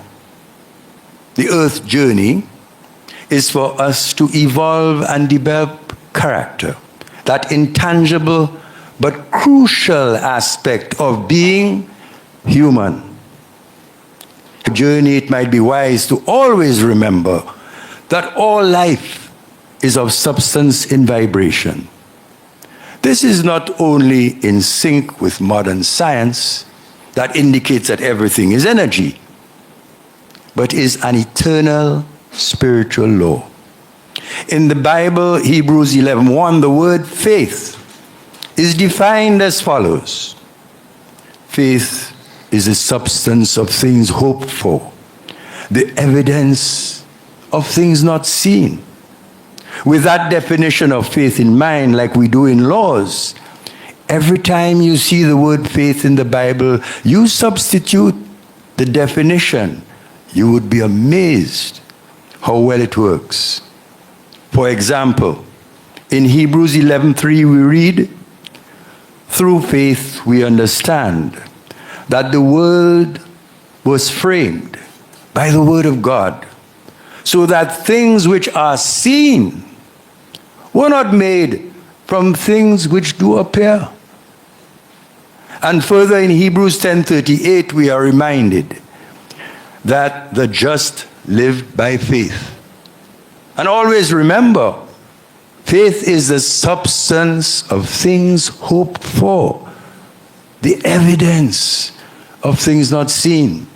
Hence I say to those who have ears to hear, because all life is of substance in vibration, and the more subtle spiritual substances of creation are malleable. What you think about with emotion, energy in motion, tends to come about. The second life lesson is education is the path to liberation. Education might be said to be the path from limitation to liberation, because it transforms the mind, shapes the character, and opens the door to opportunities that would not have been possible without education. Ignorance, that is a lack of knowledge, limits human potential, trapping individuals in cycles of fear, restricted choices, and dependency.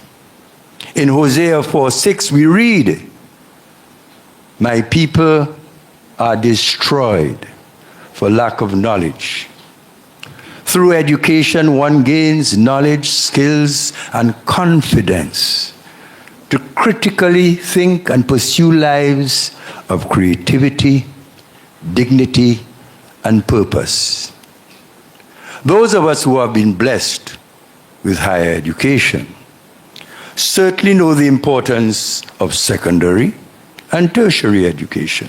Tonight, many of us are here because of our shared secondary school experience at the St. Mary's Academy, which granted us the necessary discipline and knowledge to succeed at the tertiary level and as professionals. However, notwithstanding the importance of secondary and tertiary level education, I humbly submit that early childhood education matters the most. And further, that spiritual principles ought to be incorporated into early childhood education because it is the true foundation of learning. Those formative years of a child's life are crucial. Whatever you put in the subconscious mind of a human being in those formative years, from birth to 7, becomes their programming for life. If you lose them in the first 7 years, it might be very difficult to save them thereafter. I don't want to be drafting juvenile sentencing law when they reach 14. I therefore invite you to consider that the emphasis in early childhood education should be the trinity of literacy, numeracy, and spirituality. Hence, as we develop our early childhood education, a component of civics syllabus could incorporate some basic spiritual principles that can be found in Christianity and all leading religions. Principles like truthfulness, honesty, love, which includes respect for others, kindness, compassion, forgiveness, doing unto others as you would have them do unto you. Also teaching children the spiritual principle of as you sow, so shall you reap. Basic law of cause and effect, that is important. As you consider this and reflect on this, it is noteworthy that our educational laws speak right there in the law of cultural, moral, and spiritual development. The third lesson is your integrity is everything. Guard it with your life. Earlier I spoke of your spirit soul, which is the seat of your emotions and character. And your character refers to your patterns of behavior, attitudes, and moral qualities, including good and bad traits. Whereas integrity signifies a consistent adherence to a moral and ethical code. Integrity is therefore the essence of good character. It is the strength to act with honesty, to speak the truth, regardless of external pressures. It requires consistently living by principles rather than doing whatever is convenient. With integrity, success can be enjoyed Your mind can be at peace. Without integrity, achievements can be hollow and without substance. It is the foundation upon which lasting personal or professional relationships develop and thrive, and true leadership is realized. When you're in charge of an assignment or project, be committed, put in the hours. I think it is Albert Einstein who said, genius is 1% talent, 99% hard work. Incidentally, the only way to guard your integrity is by the way you live your life. The fourth lesson is pray, work, and meditate.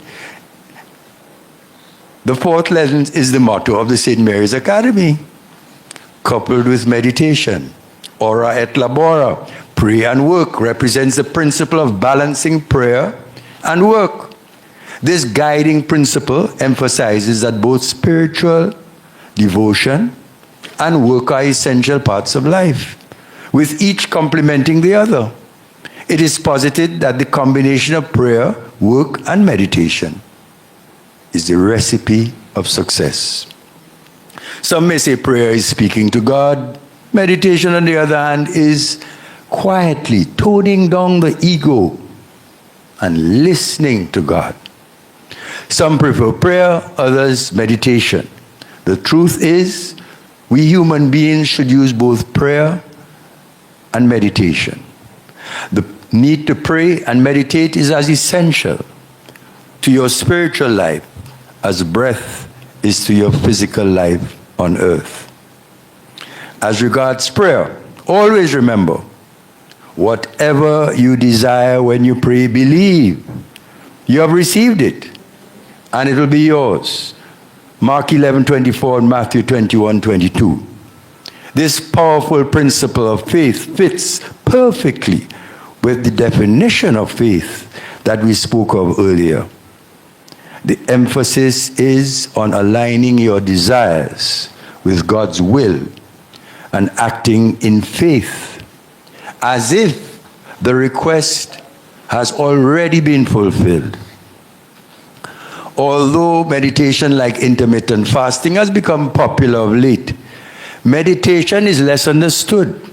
Meditation might be said to be focused awareness, transcending the attachment to thought, calming the mind, connecting with inner stillness and peace.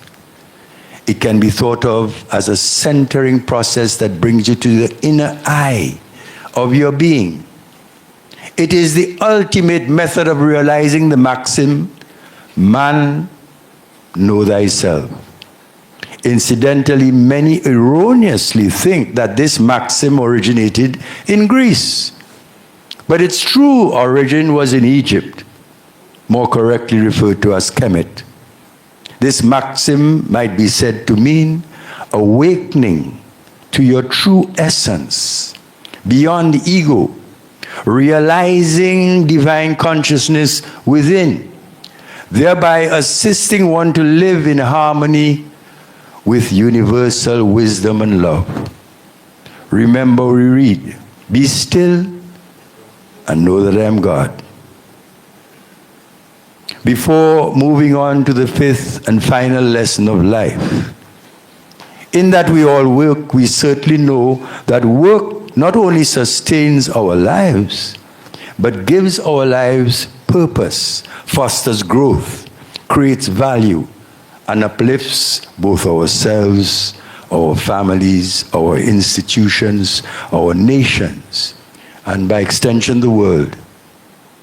The fifth and final lesson is, love is the fulfillment of the law. Love is the fulfillment of the law might be said to be the essence of all moral and spiritual truth. All laws, even those enacted by man, which exist to regulate and guide human behavior, so as to develop societies, nations, and a world based on love peace, harmony, respect, and justice. Rules without love can become rigid, heartless, and burdensome. Love is the principle that gives meaning to every aspect of life. Love is always fair, just, and equitable. One who truly loves God, the creative source, the consciousness behind all consciousness, who loves self and loves others as themselves, does not need external compulsion, because love prevents harm to others and actively seeks to ultimate good for all of us. Love, like faith, is not just a word or an emotion, but is also of substance with a particular vibration. It is the highest vibrating substance on planet Earth. Love embraces forgiveness, because what is love without forgiveness?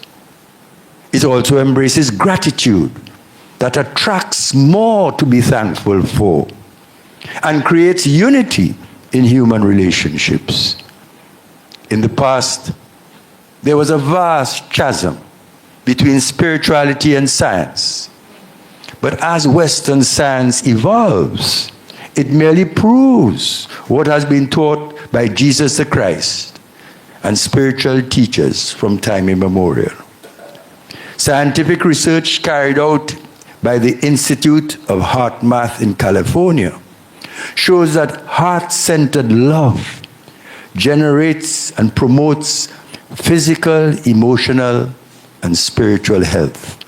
On page 33 of a book entitled Heart Math Solution, we read, the heart's electromagnetic field is by far the most powerful produced by the body, far greater than the brain.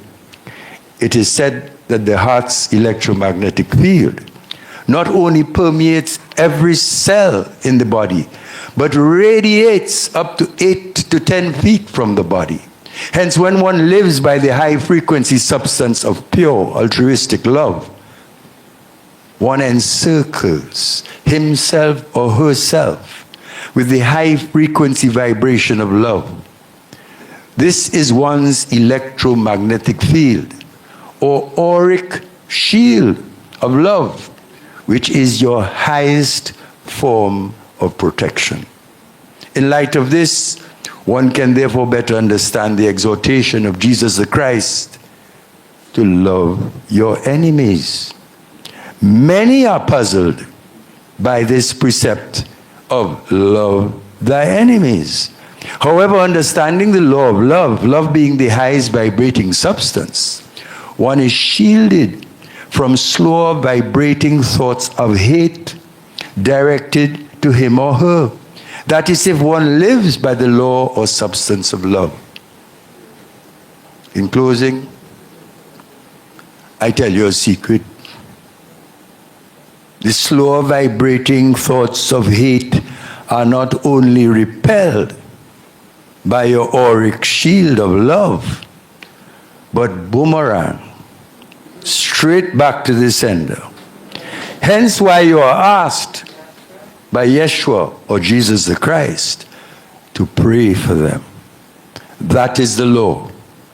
Remember, it is said that God judges us from the heart. And he that dwelleth in love dwelleth in God, and God in him. My fellow alumni, my friends, well-wishers of St. Mary's Academy, thanks for your patience. Thanks for your love. Thanks for your presence.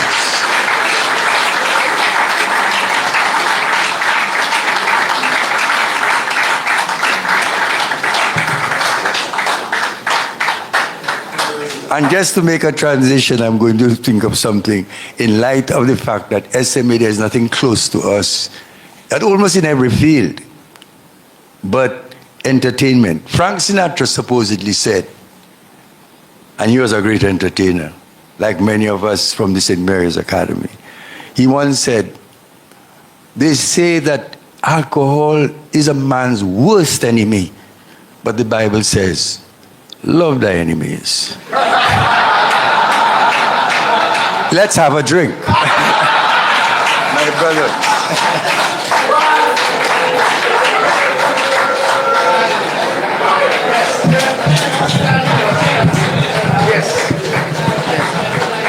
Yes. A round of applause. Continue. This was simply brilliant. And I really do hope that this speech can be replayed. Tim Durant, I hope you can share this speech so that our children, you can now sit, because our children can hear this. Simply brilliant, Mr. Robinson. Mr. Ray Harris. Brilliant. We now call on Mr. Linford Akrab John to sing us a couple songs before our refreshment. Is Akrab in the building? Okay, so we now go with the vote of thanks with Joe Victor Lewis, member of the SMA Alumni Reunion Committee. Make you feel welcome for the vote of thanks. All right, thank you. Yeah. Thank you very much, Mr. Master of Ceremonies. I've got to apologize. We're a little late this evening. We had a little delay. And some of the persons who were scheduled to be here didn't show up, so we had to make some adjustments. Linford had to run away because he had a previous engagement, so we have to drop that part of the program as well. Anyway, on behalf of the committee, I want to thank all of you for showing up. It's been a wonderful evening. It has been a joy to see some of my colleagues. I went to school in 1969. That's a long time ago for some of you. But in my class, I had Damien Dublin, Peter Etienne, where is he? Robert Alexander, somewhere at the back. Edmund Tavernier and his brother Sanderson. And where are the others? Bertrand Telemark. And there's so many. I went to school before Alvin Thomas, but somehow he seems to dominate all our lives. You know? He calls and we respond. And that's what happened to us in April of 2024. He called, asking a few of us to join this committee to put this reunion together. There were about 10 of us, including, as he mentioned earlier, Jeffrey Brisbane, Jonathan Prevost, who we call Trouble for some reason, because he always created a lot of trouble. Alcott Hamlet, Damien Dublin. There were quite a few people, David Fountain and so on. But afterwards, Sobers joined, and who else? Well, Tutti was on board very early, but there were a few others that joined in later on. But this group sat many meetings. We started, as I said, in April, but then Jeffrey fell ill, and that kind of slowed down the momentum for a while. But it picked up later when Jeffrey says, listen, I don't want you all to drop this thing. I want us to continue because SMA deserves it. Subsequent to that early April 2024 meeting, another committee was formed to deal specifically with the roof. And Alvin mentioned it earlier. And that committee has taken off. This reunion has been a trial. It is not easy trying to reconnect with SMA students. It has been a work in progress. We formed a group on WhatsApp, and we found guys, as he said, one was in Queensland, of all places, another one is in South Africa, another one has gone to Ghana. So they're all over the world and doing all kinds of things.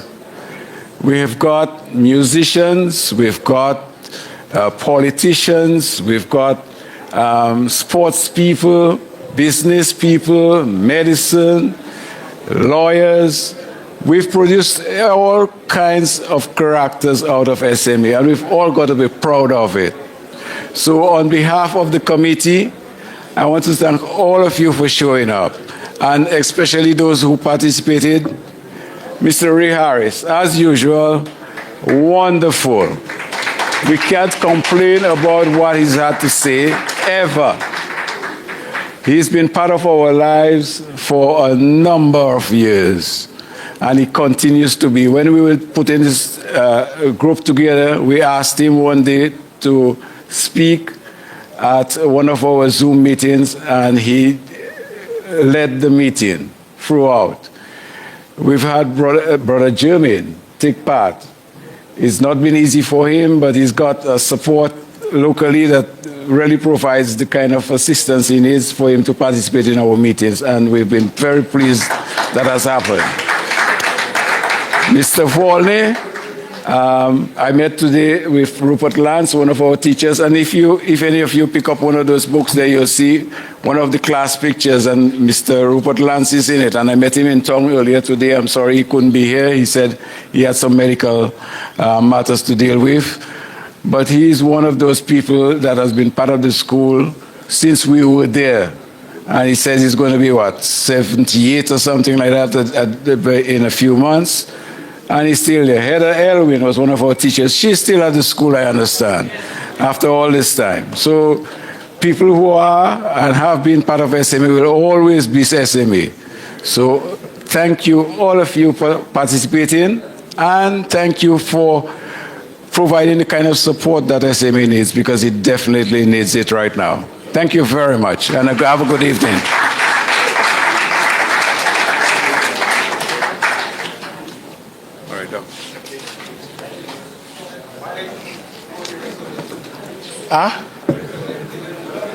I don't have it. Just want to thank you, Joe, Victor, Luis. I thought you would have given the program for the rest of the activities just before we leave.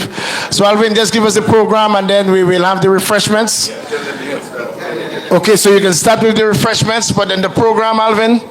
By the way, the greatest, after I say who is the greatest, you say SMA. Who is the greatest? SMA. Who is the greatest? Magatanza, who is the greatest? SMA. Have some refreshments while we give you the program for the rest of the reunion. Yeah, well, just very quickly, guys, the bar is open. I think our official dress speaker indicated, have a drink. The bar is open, the snack hors d'oeuvres are open, you know. Enjoy yourself, have fun. Okay. Tomorrow we have an island tour, and that is Tuesday. Wednesday we have this educational forum where we're looking at the changing local, regional, and global realities of education. Thursday is Reggae Night at Paradise Pier, Labadee, SMA Old Boy, and Friday we have the big concert. The Signal, the Dice, the Daddy Chess, you name it. All that is going to take place at the St. Gerard's Hall. $50 a ticket, $25 for students, $60 at the gate. That's on Friday. So we look forward to seeing you guys. Thank you guys for coming. Have fun, have a drink, socialize, exchange.